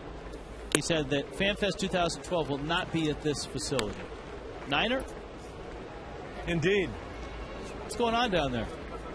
FanFest is, I don't know, as a player, sometimes a little crazy, but you know, it's fun to see the enthusiasm from all the fans come out here at the ballpark. You know, season's getting close because everybody enjoys their off season, but I guarantee everybody, once that January 1st date rolls around, they're looking forward to getting going again. Spring training, FanFest kind of kicks off that whole thing, so it's a good time of year. And FanFest for the Florida Marlins is a lot different than FanFest for other clubs because the Marlins are in this area for spring training, right?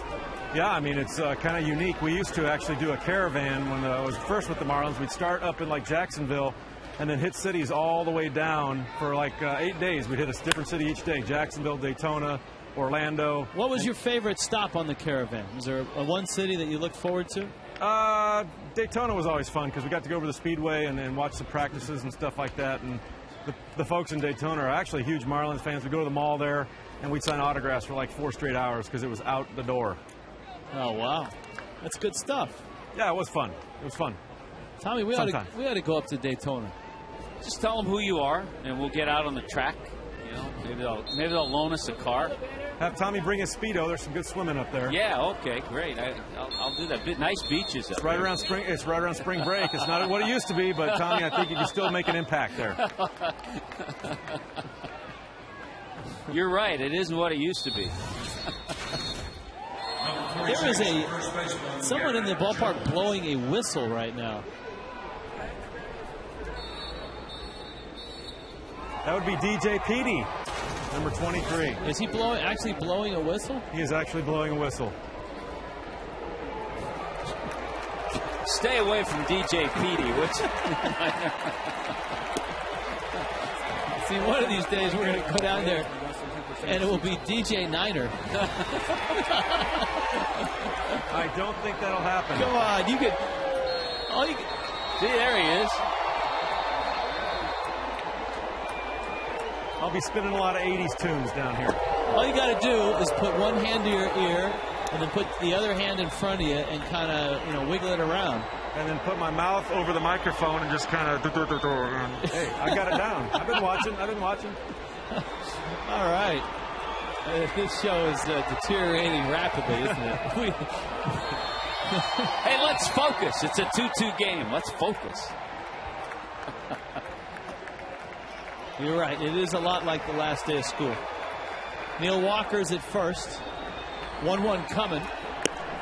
Sanchez misses outside. By the way, the Braves have tied that game 2-2. Roy Oswalt was in for only 1 inning. Danny Baez is in, and the Braves are rallying against him.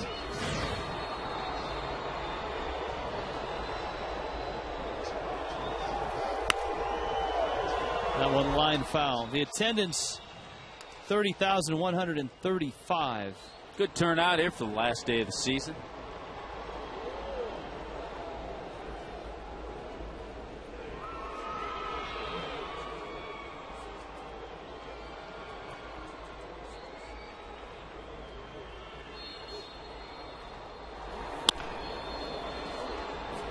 That one is line foul. 1.5 million was the season total for the Marlins attendance-wise.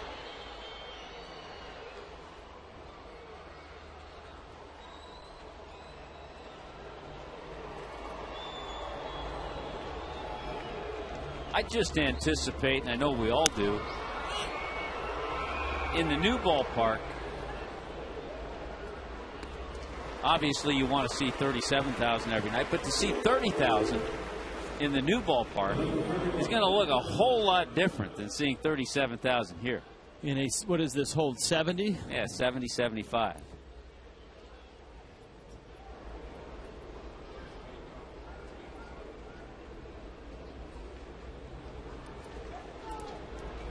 And the letter countdown is down to 81. that's another milestone that the Marlins have reached today.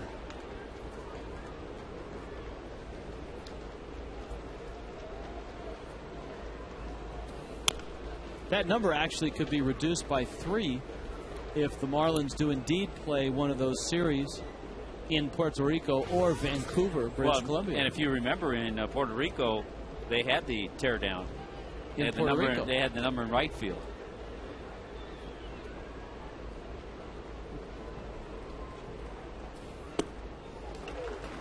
Ryan Doumit with a big swing and a miss.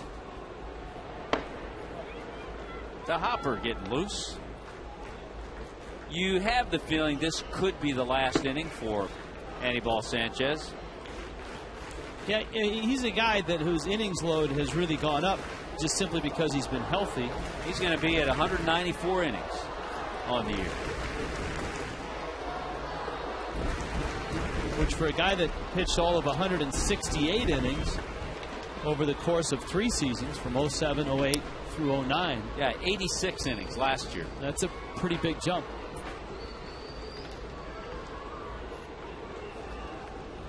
So you'd love to see him finish things off. He's pitched very well at home. His ERA at home this year, 2.73 coming into today. You'd like to see him get through this inning, then maybe see his club get him a run or two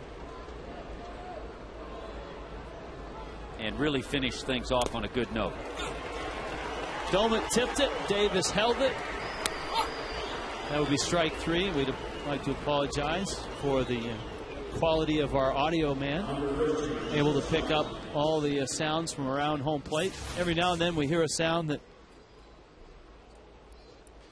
we have to apologize for. Good breaking ball. It's all our audio guys' fault. Hey, the Braves have come alive. Yeah, I think Tim Hudson had a big hit, 5-2.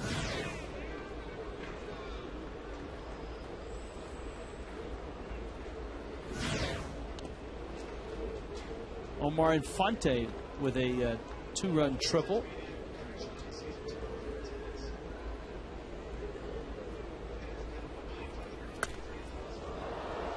Hudson himself had a RBI hit in that inning. I think they did a lot of that off Danny Baez. Yep, Baez has come in. Oswalt went just the 1 inning. Cole Hamels went 2. Ronnie Cedeno takes outside. So you're right. I'm sure in both the San Francisco and San Diego clubhouses, they're watching that game.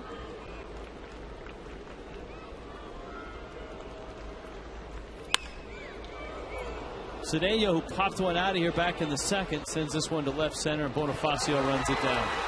So 6 strong innings from Anibal Sanchez. 2-2 ball game.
How about this catch by Wes Helms? Freeze that. Now watch where Helms ends up. Angel Hernandez helps him out. Cross-brewed Coors Light Freeze Cam. Our thanks to Coors and Coors Light for being a part of our telecast this year. 2-2, bottom of the 6th. Marlins against Brian Burris. Logan Morrison got tied up, hops it into shallow right. Walker out and makes the catch.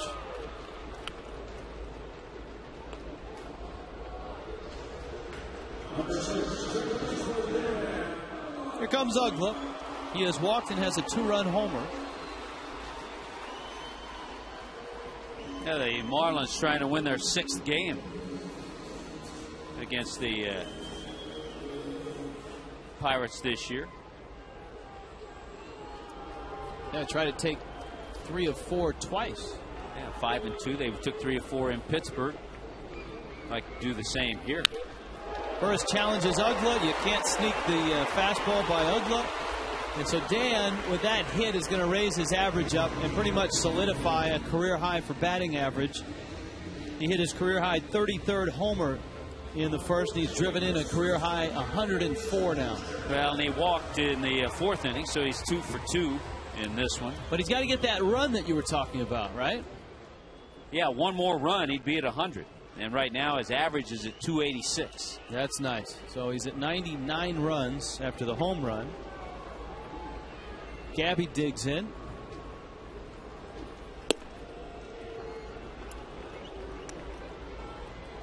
Well, now that Gabby is settling into the box, Tommy Hutton was charged with selecting all the major award winners in the National League. I want to get this out front, that our producer today sent me a text for my picks. And AJ wanted me to text him back with the picks. And there's my Rookie of the Year pick, is Gabby Sanchez.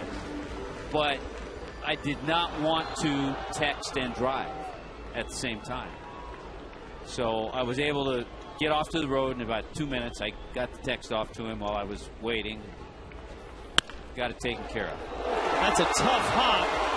And Gabby is going to pick up a base hit. So Rookie of the Year, you're going with Gabby. I'm going with Gabby. We see him firsthand. Unfortunately, I don't think he's going to win, because anytime Jason Hayward or Buster Posey gets a big hit, it's out there in the front because their teams are right there in the hunt. But I think Gabby, as a rookie, and in a lot of other years, he would win Rookie of the Year, has had a strong, steady rookie season. Our Geico quote of the ball game from Gabby on winning Rookie of the Year. If it were to happen, it would mean a lot if it does happen. But if it doesn't, I'm not going to think I had a bad year because I didn't. There are a lot of rookies who have had unbelievable numbers, and that's I think he echoes just about everybody. I saw Phil Rogers call him this morning, just talking about how can you overlook a guy like Gabby when guys like Posey and Hayward have been in the headlines. Yeah, Hayward is going to get votes because he was early on the favorite and has had a tremendous rookie season. Buster Posey because of the position he plays. And the impact he's made on the Giants. Yes. Stanton fouls it off. And Jaime Garcia, the young left-hander with St. Louis, will get some votes. But I think Hayward, Posey, and Sanchez will be in the top 3. If you go even deeper, you can go with Starlin Castro of the Cubs, deserves recognition. John Axford of the Milwaukee Brewers. A strong rookie class. Johnny Venters of the Atlanta Braves. Chris Johnson of the Astros hitting over 300. Yeah, there's a guy that has been overlooked. Yeah. As well. Ike Davis had a pretty solid year for the Mets at first. Castro at 300. Jose Tabata came into this game hitting 302. So yeah, a very strong rookie class here in 2010. As we said the other night, if you give this guy another month and a half in the big leagues, he might win the award.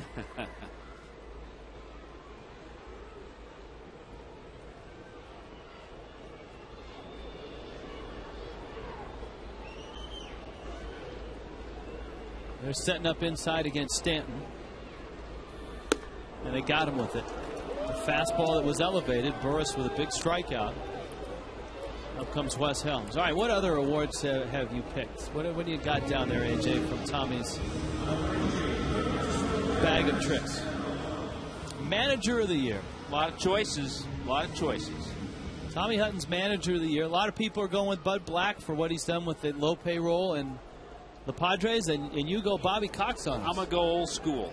Yeah, Bud Black deserves it. If he wins, that's fine. I have no problem. Dusty Baker could win it. Bruce Bochy could win it.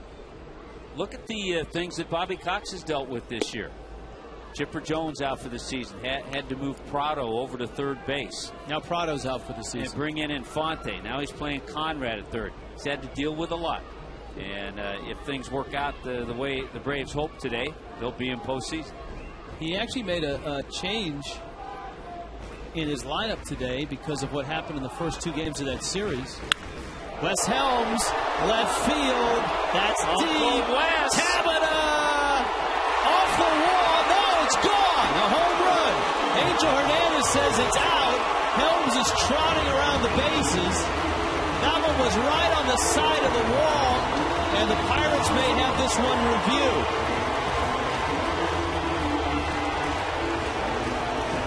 John Russell is coming out.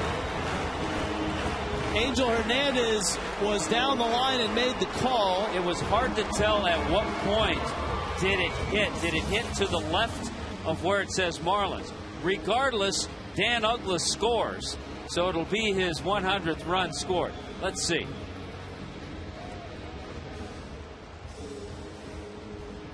Oh, wow. That's not a home run. Unless it hits something on the way down. If it hits the wall outside the wall on the way down, it's a homer. But you're right, it hit the side of the wall, and if it comes clean down onto the field, I think they're going to go. Did it hit in here?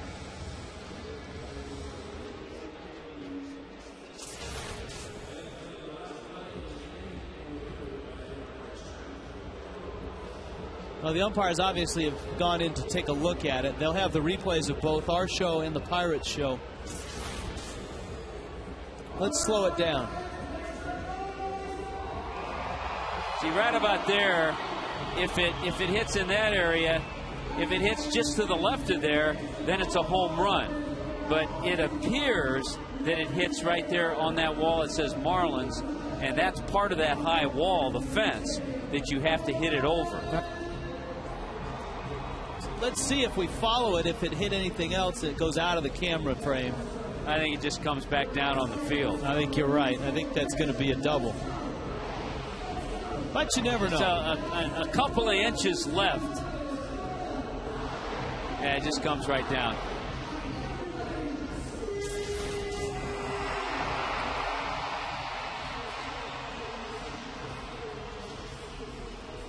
So at the very least, the Marlins going to have a 3-2 lead. And Dan Uggla will have scored the run. He scores on a double if it's ruled a double. And that's run number 100 for Uggs as he just keeps adding on some nice numbers to a fantastic year. That's an impossible call for an umpire. I mean, it really is. It took us a couple slow motion looks to see it. Angel Hernandez is watching in real time. He's trying to decide, is it the side of the wall? Is it the back end of those football bleachers that fold up? There are a lot of things to deal with out there.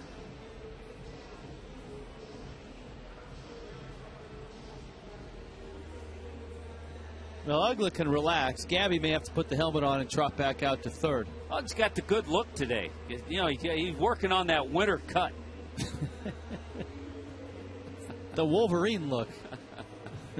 World Series watch party at Duffy's. Game 1 Wednesday the 27th. Game 2 Thursday the 28th. You can meet Billy and the Mermaids, win tickets to Marlins Opening Day 2011, and enjoy great food and drink specials at Duffy's. 1-877 Marlins, the number to call. And again, with that high wall, yeah, you got to go to second. Yeah, a lower wall, that ball's a home run, easy. Think of many other ballparks in the league where that's a home run. Gabby trots out to third. Edwin's going to come out. Now remember, he can't argue. He can get an explanation.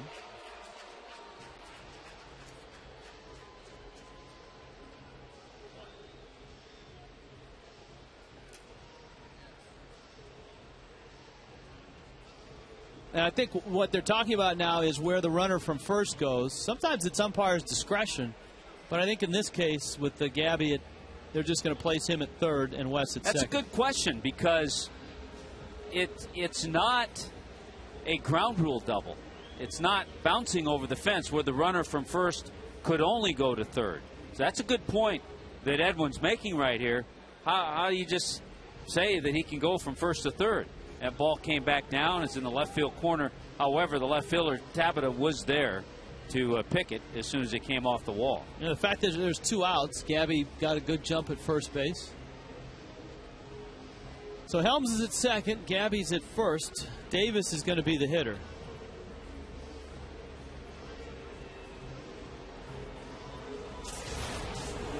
Now Edwin.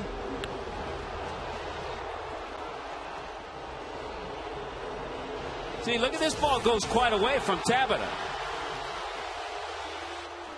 And that's Edwin's argument. 2 outs. Gabby was on the move. The ball trickles quite away from Tabata in left field.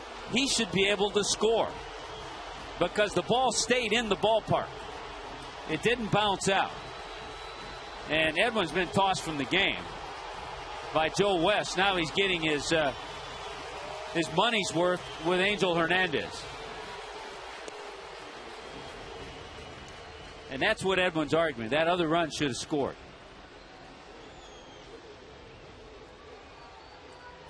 Yeah, you cannot dispute an overturned call, whether it's a home or a double. But obviously what Edwin is talking about is the placement of the runner from first base. And there were 2 out. And I think if there was 1 out, you wouldn't have the same argument.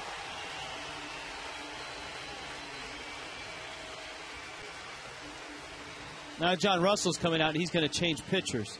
Let's take a look at it again and see how far the ball bounces away. He's from right the up by the wall, by the way. And he kind of gives up on it. Now let's see where it goes. He's got a long way to go before he tracks that ball down. Let's see if Gabby is in the shot. Well, by then, the umpires have ruled home run and the play stops. And that's another argument that Edwin could have had. 3-2. Marlins on top. Edwin has been tossed. Brandon Hyde takes over. Here comes a Marooney call to the pen. Who you gonna call? Marooney!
Edwin Rodriguez has been tossed from the ball game. A familiar face comes in from the Pirates bullpen.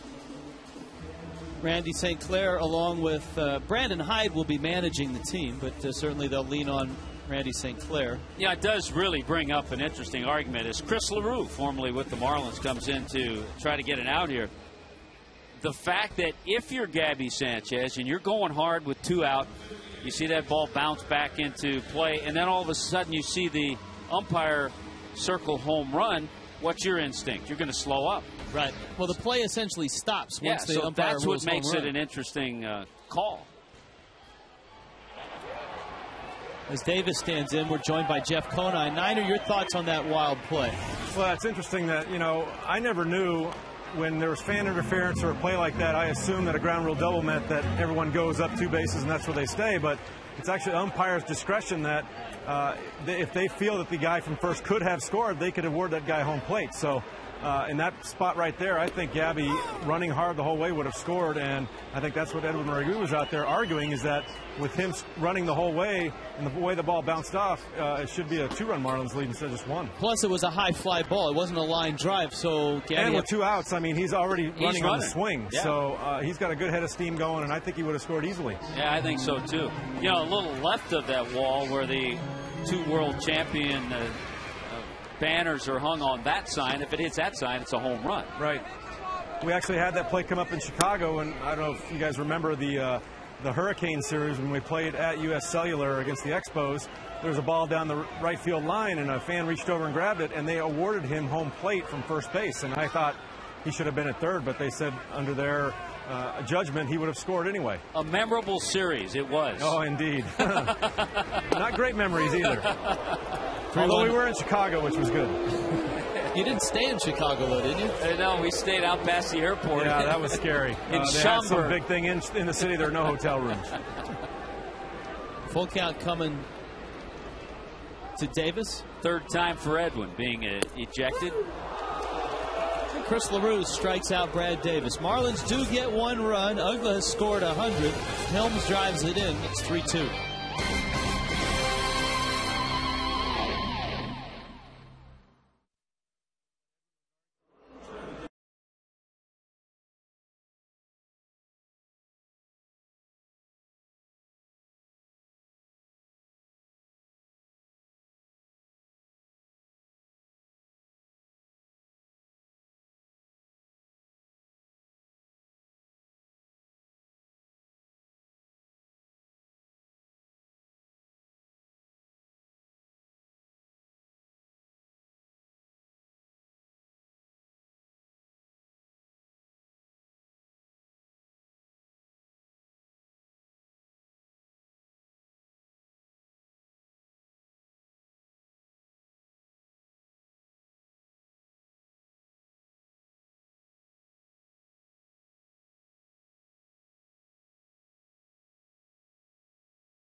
Here's your chance. Mark your calendars for the Mermaid and Manatees open auditions. Sunday, January 23rd at the Adrian Arts Center for the Performing Arts. Manatees registration, cut that out, begins at 8:30 a.m. and Mermaids registration will be at 11 a.m. And you have to be 18, Tommy, to audition. Visit Marlins.com for more information. I think you're just tremendous discipline in reading that. Your shot at being a manatee, a lot of it depends on not only being 18, but also your heft. Your ability to consume food. I think there is an all-you-can-eat buffet that is before and after the auditions. They had one last year, though, and there was nothing left for the after party.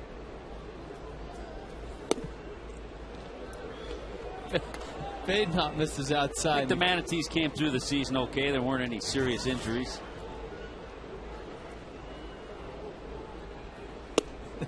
There might have been a case of gout or two. A couple of blowouts. Yeah. LaRoche is up. Hopper at the knees. After falling behind 3-0, the count's 3-2. Well, now it's up for the bullpen to try to keep the lead, and Anibal Sanchez can get that 13th win. Grounder to Ozzie, who's around it. Have you seen Ozzie make a bad throw yet in the big leagues? No, he makes.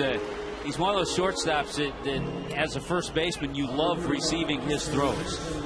They guarantee they're always nice four-seamers. Right there. He's usually on the money.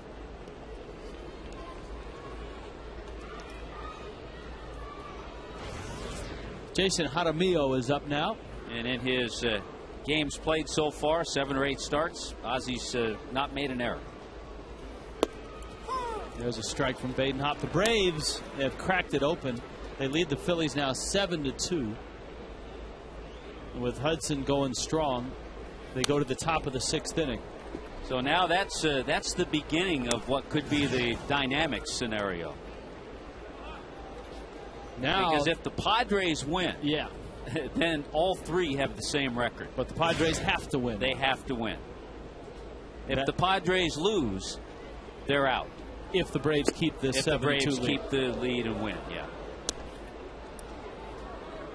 Hopper with the count 1-2. Well, the Marlins bullpen now trying to bring this one home. Well, the bullpen did a nice job last night. Here's a good changeup. Actually, the bullpen did a nice job the entire game last night with Jorge Sosa starting the game. 4 shutout innings. Brian Sanchez, 2 shutout innings. Veras, Nunez, and Hensley finishing it up. Sean Gallagher down in the bullpen.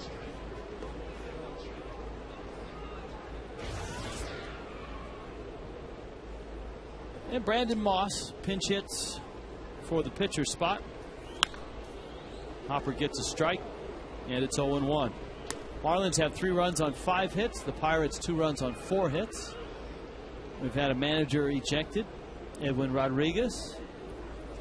You saw, I think, in that minute and a half confrontation between Joe West and Edwin Rodriguez, what you and I know, having been around the ball club and been around Edwin half of a season, that I don't think a lot of fans realize how fiery and intense a competitor he is. Because he gives off, when you're just talking to him, he is the nicest man in the world. He gives off that vibe of being a nice, low-key guy. Oh, he's a competitor. Absolutely. When the game starts and it's between the lines, Edwin is as competitive and very fiery. I want to say that's his 3rd ejection. 3rd ejection, yeah. Good inning by the Hopper. 1, 2, 3 go the Pirates in the 7th. Everybody up. 7th inning stretch.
live forward, look at the schedule next year.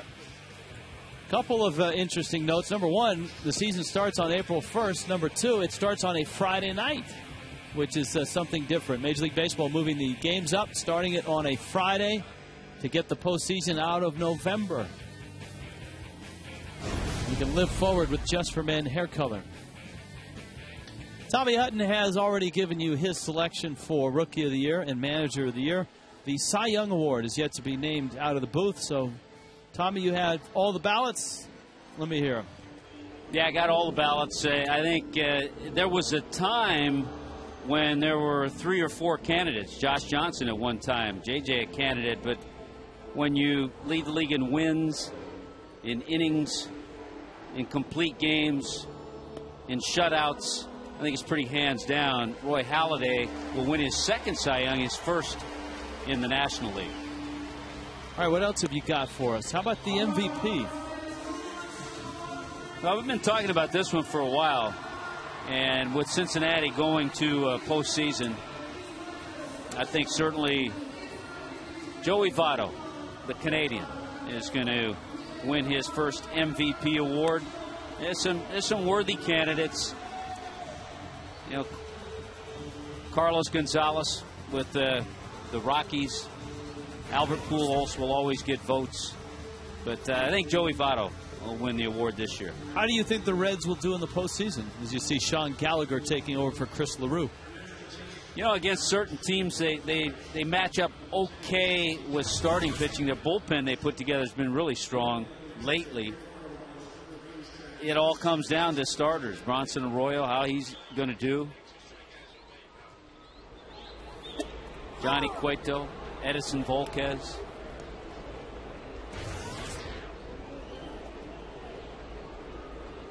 Chad Tracy gets the pinch hitting assignment. Rolls one out to the shortstop, Cedeno. Ronnie Cedeno makes the play. The sun has been dancing in and around the clouds and very bright out there right now. Bonifacio and Ozzie Martinez against Gallagher, the third to work. A Brian Burris start. Chris LaRue got an out to finish the 6th. And here's Bonifacio, still looking to reach base in this one. He's 0 for 3. Bottom 6 in Atlanta now, 7-2. Braves.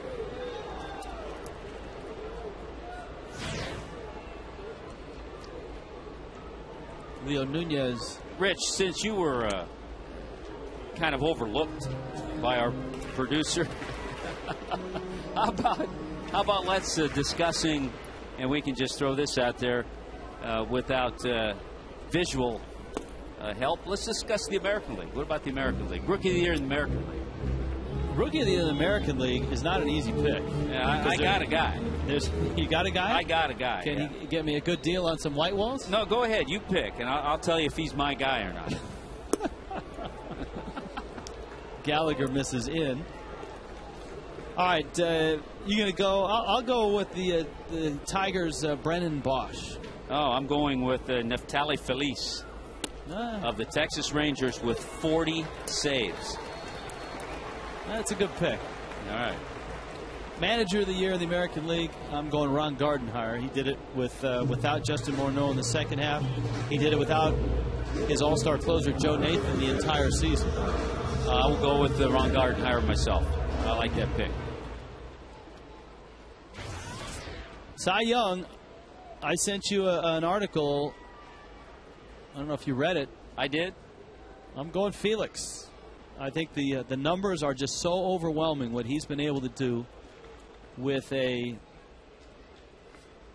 awful, historically awful team in Seattle offensively, that he is my pick for the Cy Young in the American League. Okay, and my pick would be David Price.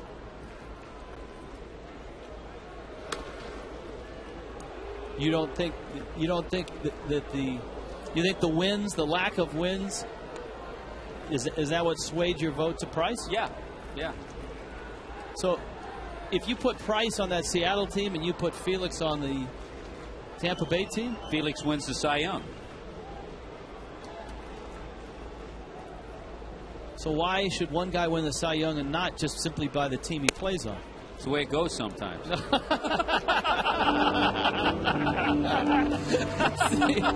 See, I'm trying to draw the Sabre mathematician out of you, and you just shut it down just like that. See, you're trying to push my buttons, and I came in here today and I said, you know what? It's the last day of the season. I have to be calm. I'm looking forward to the off season to kind of regroup, and you're trying to get me going with this King Felix thing. All right, what's left in the American League? MVP? MVP American League. Is it the guy that just got back in the lineup in Texas? I would go with Josh Hamilton, yeah. All right, we're in agreement on that. Okay. I'll go with Josh Hamilton. I mean, Miguel Cabrera will get votes, but the Tigers faded.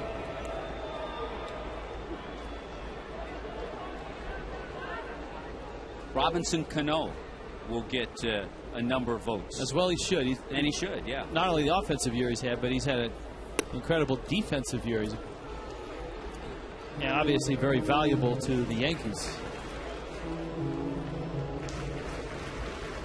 Did we put some sort of wager on the Cy Young like a week ago in some faraway place? I don't remember. Fun points?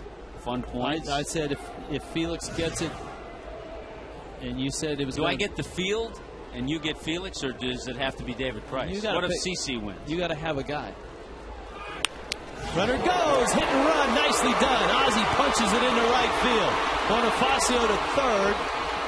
The throw goes by, it's coming in, and here comes Bonifacio. Ryan Doma threw it to no one. And Bonifacio scores. Ozzie's going to end up at third base.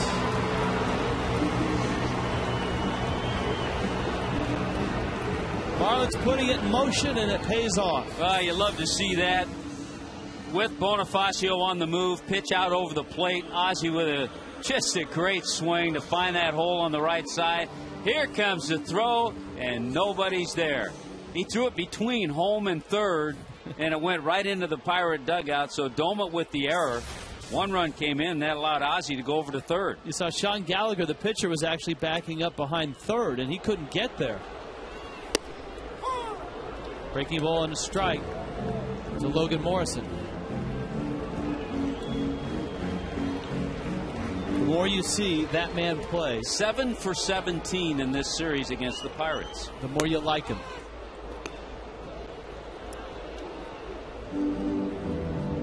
He's a ball player. He knows the correct way to play the game. And the Marlins could use more of him, more types like him. Like the guy at the plate, Logan Morrison. The guy on deck, Dan Uggla.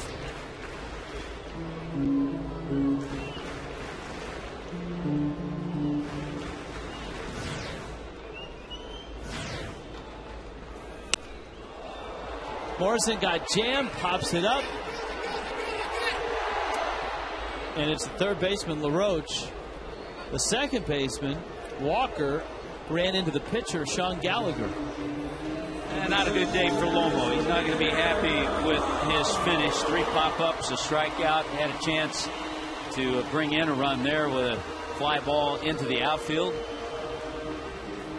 But he'll have a long time to prepare for next year, next spring.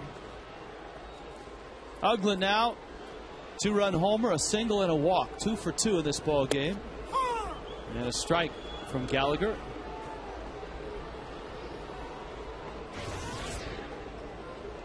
A historic season for Uggla. The first second baseman ever with 4 30-homer seasons. And personal bests in just about every category. And yes, he has scored twice, so he's got 100 runs. Became the 11th Marlin to have a 100 RBI season. And not that it means anything, but the 4 30-home run seasons in a row consecutively. Little ground ball, and that's going to drive in a run. Uggla around first, headed for second. In there.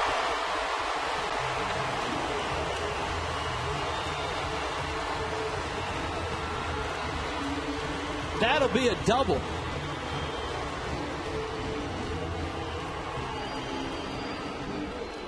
And an RBI. Look at this hitting. And this is why Dan had 100 RBIs this year. He got a lot of hits the other way in these situations.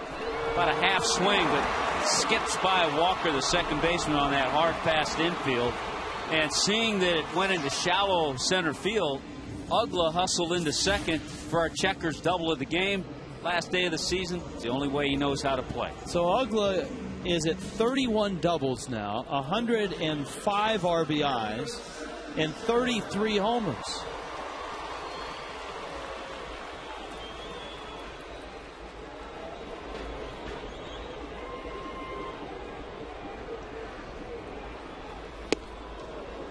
And he's 3 for 3 in the ballgame.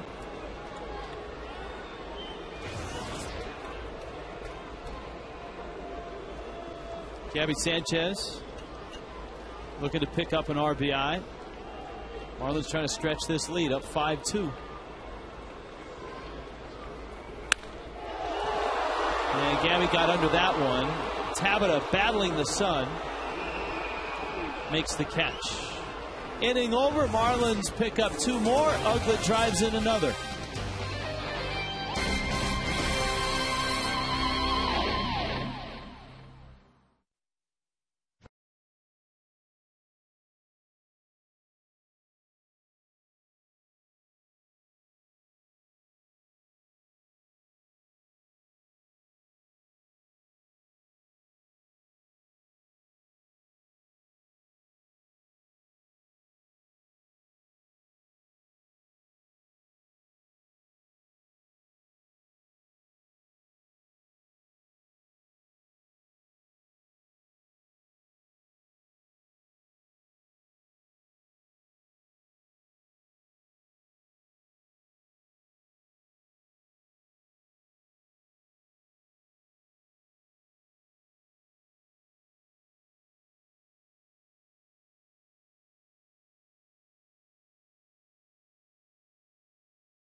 At the Parkland Golf and Country Club. Marlins players, coaches, other celebrities will be there for a fun-filled day of golf benefiting the Marlins Community Foundation. 1-877-Marlins. Dan Uggla's coming out of the ball game. A nice move. Oh, that's a nice touch.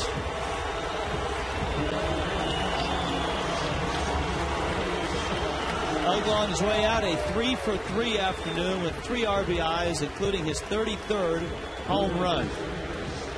He ends his season hitting .287. And what a great touch. He'd gone out there to take his position. The move was made. Everybody in the infield came out, gave him hugs and high fives, and he was able to exit to a nice ovation from this crowd.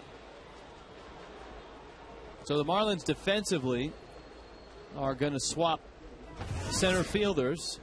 Scott Cousins in the ball game in center, and that brings Bonifacio in to the infield. And Leo Nunez into the ball game.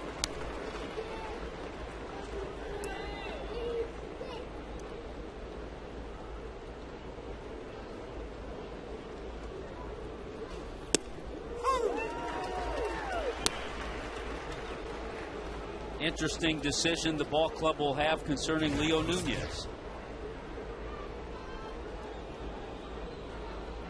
He did get to that 30 save mark. He was out of the closer role for a while.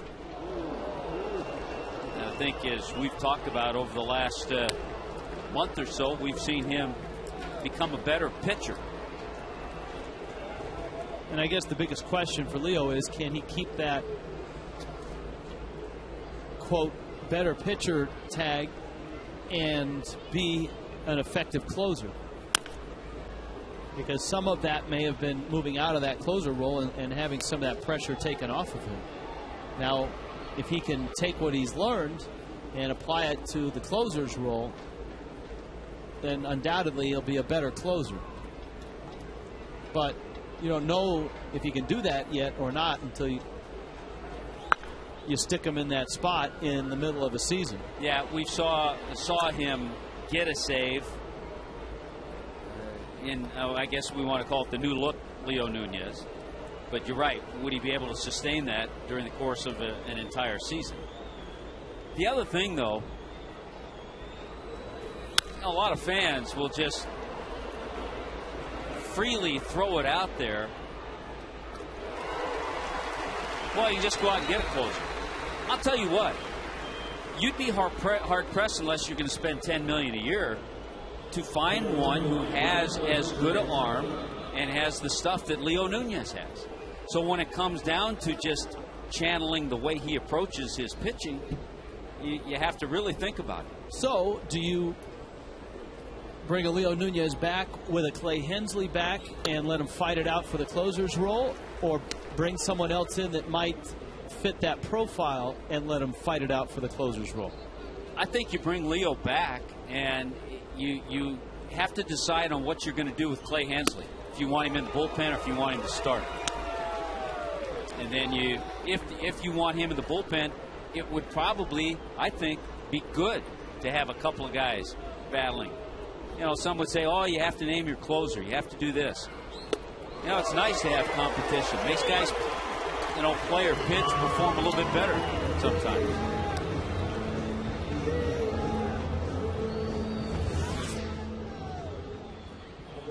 Neil Walker coming up now with 2 outs here in the 8th. And talking with Clay Hensley, he's just happy that he was able to be healthy and have a healthy year this year. You think about it, Hensley has done everything from starting, which is how he made the team in spring training, to being the long man. Since the Marlins already had 5 starters, that's what he was when things started, to moving into the 8th inning role, and in the last month of the season, being a very nice closer.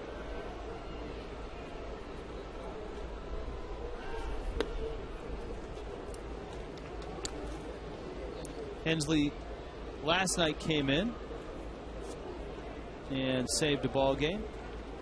Marlins 2-0 winners last night. Boy, the two guys that are being worked, speaking of closers, Ryan Wilson and Heath Bell. Bud Black and Bruce Bochy, they're riding those guys hard. And they better get ready to be saddled up again today. Walker bounces out to Bonifacio. Bottom of the 8th. 5-2 Fish.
So the Fish 3 outs away from getting win number 80.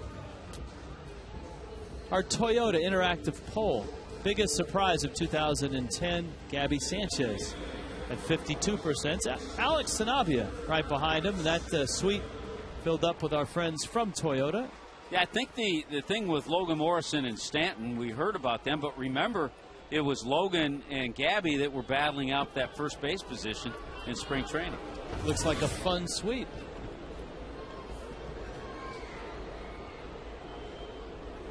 Here's Mike Stanton up. And a fastball. Yes. A strike. Niner, biggest surprise for you this season?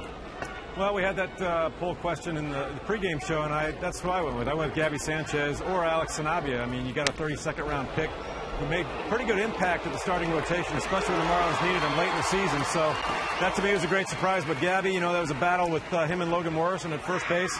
And, you know, when you at the end of that battle, Sanchez, I think they gave the job to the right guy, and he's been probably the Marlins' most consistent hitter other than Dan Uggla all year. So it's been a great season for him. Let me ask you this. Since you're a guy that made this transition, what will an offseason and a spring training do for Logan Morrison as a left fielder? Well, I think it's more than anything going to be a mindset. He's going to have to switch his mindset from infield to outfield. I think it'll be a smooth transition for him. He's such a great athlete. You've seen him make strides this year in left field, although sometimes you get turned around on jumps and things like that. That's what's going to be really working a lot in spring training. And those 6 weeks are going to make him a much better outfielder, and he's going to hit the opening day next year running.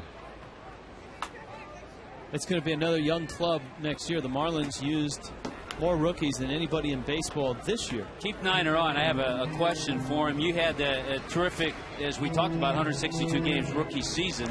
For the rookies that played this year, what do you suggest?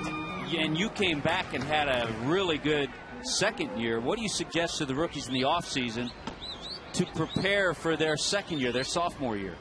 Well, I mean, obviously, when you've had success, you got to know what got you there, what you made, or what adjustments you made that got you your success, and stick with it. And not to be too complacent and say, oh, I've made it, I'm going to be fine. You know, you've heard so much about the sophomore slump that a lot of guys go into. I think it's because they get a little too comfortable too soon and let down their preparation. And as long as these guys keep preparing the way they're preparing, which I think they will, you got some great guys, Stanton, Morrison, Sanchez, they all prepare very well for each game. So as long as they keep that trend continued, then they're going to have success for a long time. Niner, Tommy and I have been talking the last 2 weeks about how impressed we are with Ozzie Martinez. Have you seen enough of him to say he can be an everyday shortstop in the big leagues? I think so. I mean, I saw him. I got to see him in the minor leagues earlier this year. Consistency's been his main thing. I think Tommy mentioned it early in this broadcast how when was the last time you saw Ozzie Martinez make a bad throw? I mean, he's been on the money every single time, and for me as a shortstop, you need that kind of reliable defense out there. And what he's shown so far, you saw him with the hit and run today. He can handle the bat. Give him more confidence and more time at the big league level at the plate. I think he's going to be a solid major league shortstop.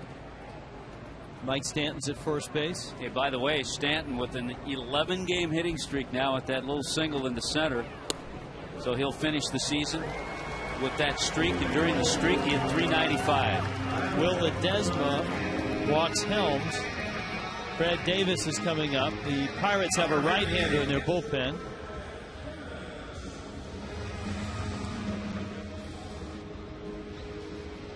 We'll hear more from Jeff Conine on the postgame show. As a reminder, our postgame show, as is tradition, at the end of the season, we'll have our year-end video.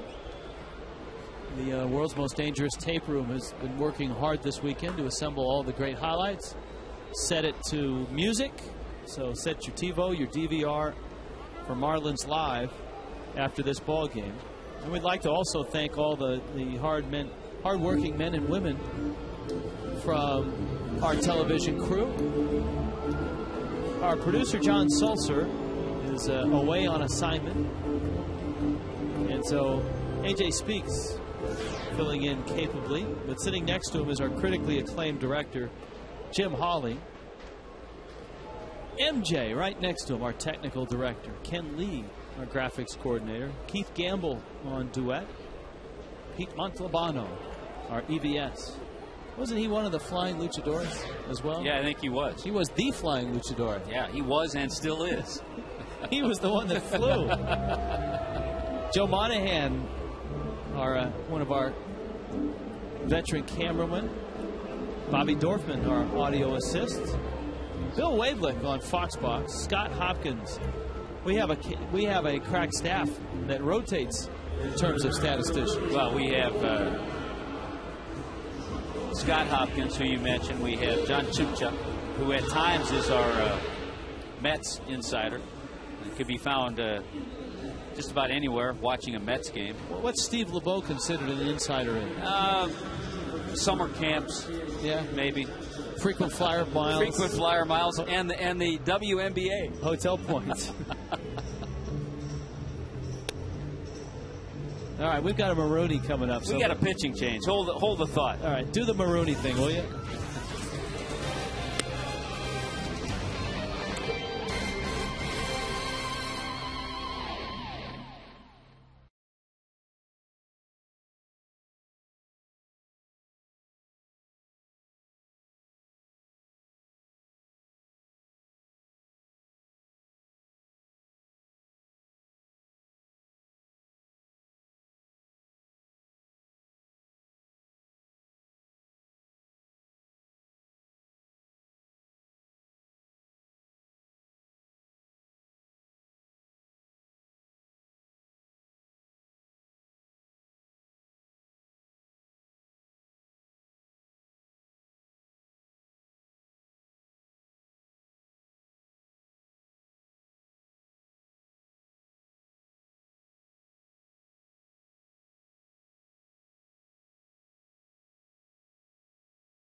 And nobody out. Pirates go deeper into their bullpen. And Steven Jackson arrives for his 11th appearance.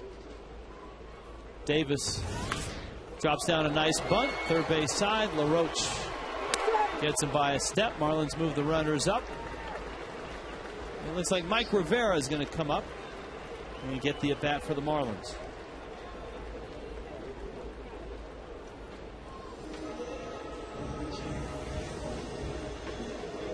So Rivera, who, as the Marlins saw catchers fall by the wayside, first John Baker with the Tommy John surgery, then Ronnie Foligno with the 50-game performance-enhancing drug suspension.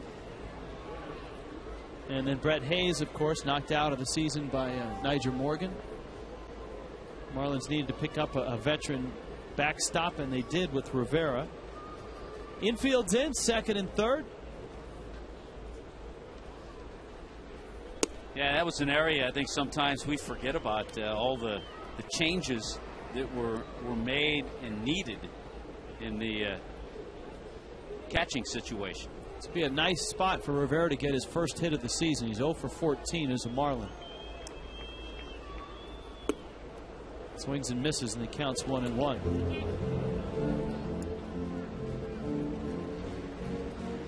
Of course, Mike had big league time with the Milwaukee Brewers. Saw a lot of familiar faces when we were in Milwaukee.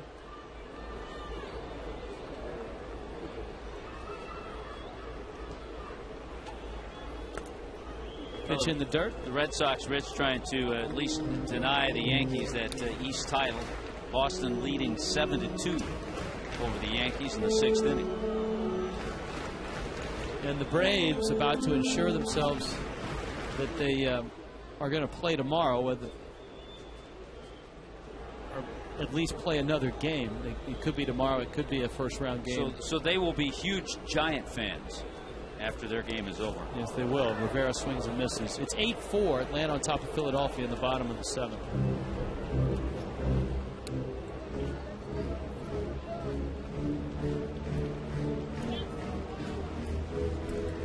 Top of the order, Bonifacio on deck. Brandon Hyde running the club. And a lot up in the air with all the coaches. as well. Jackson, that one gets away, but not far enough. You know, the questions as to who will be the Marlins manager. And so coaching staffs aren't usually put together until a manager is named. So a lot of guys, when this game ends, they'll be wondering what the future holds for them.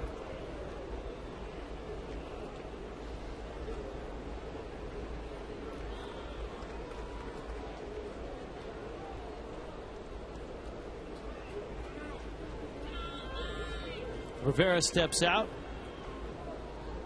Stanton at third base, Helms at second, infield's in.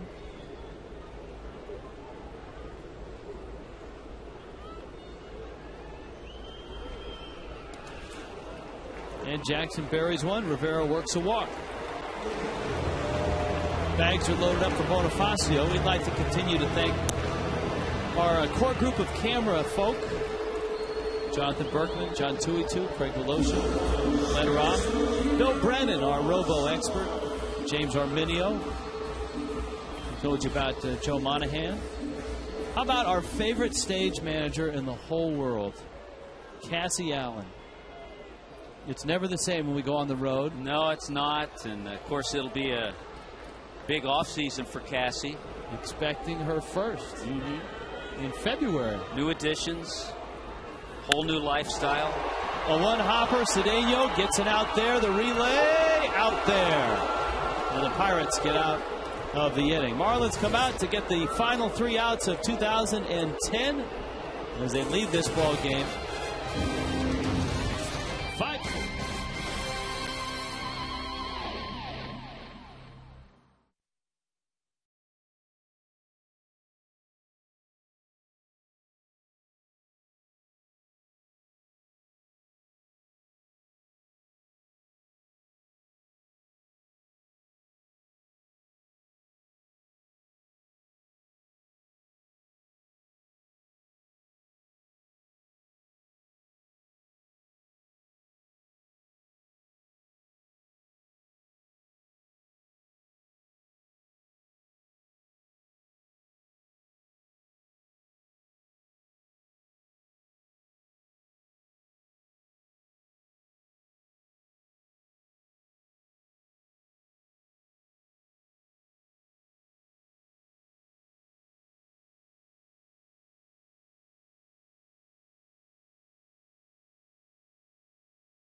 Eight hits for the Fish, 3 of them by Dan Uggla, including his 33rd homer of the season. And Clay Hensley comes out of the pen looking to save this ball game and finish off what has been a very nice year for Hensley. You look at the ERA at 2.19. He's got 6 saves, given up just 3 home runs all year, and the opponent's batting average just 3 points over 200. So for Clay Hensley, a triumphant return to the big leagues after the surgery of 08, the year of rehab. It will also, and we talked about this the other night, be a memorable season for Clay. Clay and his wife had a baby. Early in the year, Clay had to leave the ball club. His father passed away. So a lot of things have happened in the life of Clay Hensley, and he has been tremendous on the mound. Garrett Jones first up for the Pirates. Gabby over, knocks it down, picks it up, and then throws wild. Hensley's foot off the bag. Gabby's going to get an error on that one.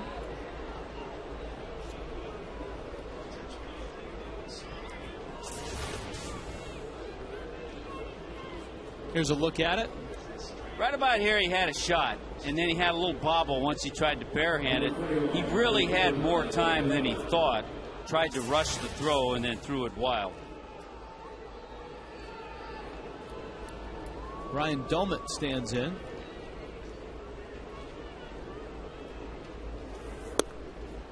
And Hensley misses outside. Domit 0 for 3 in this ball game.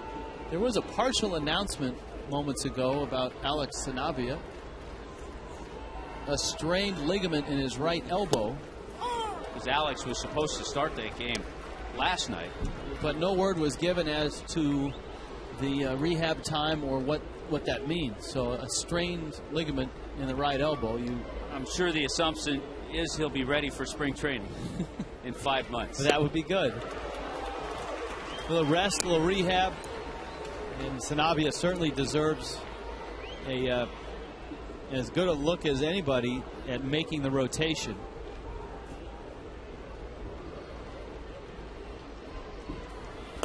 Hensley with a big breaking ball, and he strikes out Ryan Domit. And you know what, Rich? Whether he does or not, a while back I heard the general manager talking about what clubs need when they go into the season. And obviously for players, they want to play on the 25-man roster and make the big club. We see the injuries that happen all the time. And for a team to have success, they have to have 2 or 3 guys in the minor leagues, pitchers, starting pitchers, who they can dip down in, rely on, and feel comfortable in bringing them up.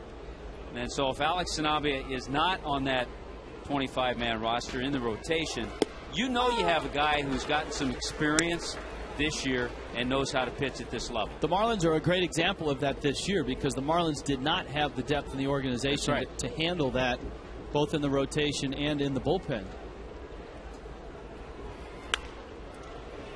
Little pop. Gabby coming over. The injury to Sean West, I think, was a big blow to the depth of the rotation. And the Marlins are hopeful that he gets in shape, gets that knee back, and is able to contribute next year, whether it's here or, as you just described, being ready to go if needed somewhere else. Cedeno swings and misses at a Hensley breaking ball. Clay Hensley has 2 outs here in the 9th inning.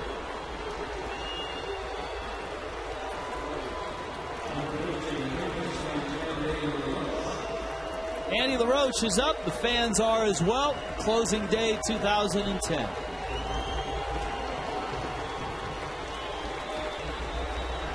A reminder to make sure you stick around for our post-game show. The pitch misses low and inside. I want to thank as well our truck engineers, Ron Plevnik and James Robinson. Gordy Wine, our utility.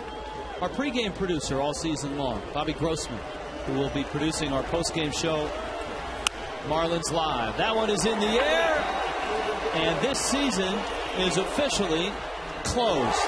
Wes Helms makes the catch. Ball game. Marlins win it 5-2 to finish the season at 80-82. Disappointing in the standings, for sure. With all the injuries and all the adversity the ball club had to fight through, a sub-500 season is not what the Marlins had in mind.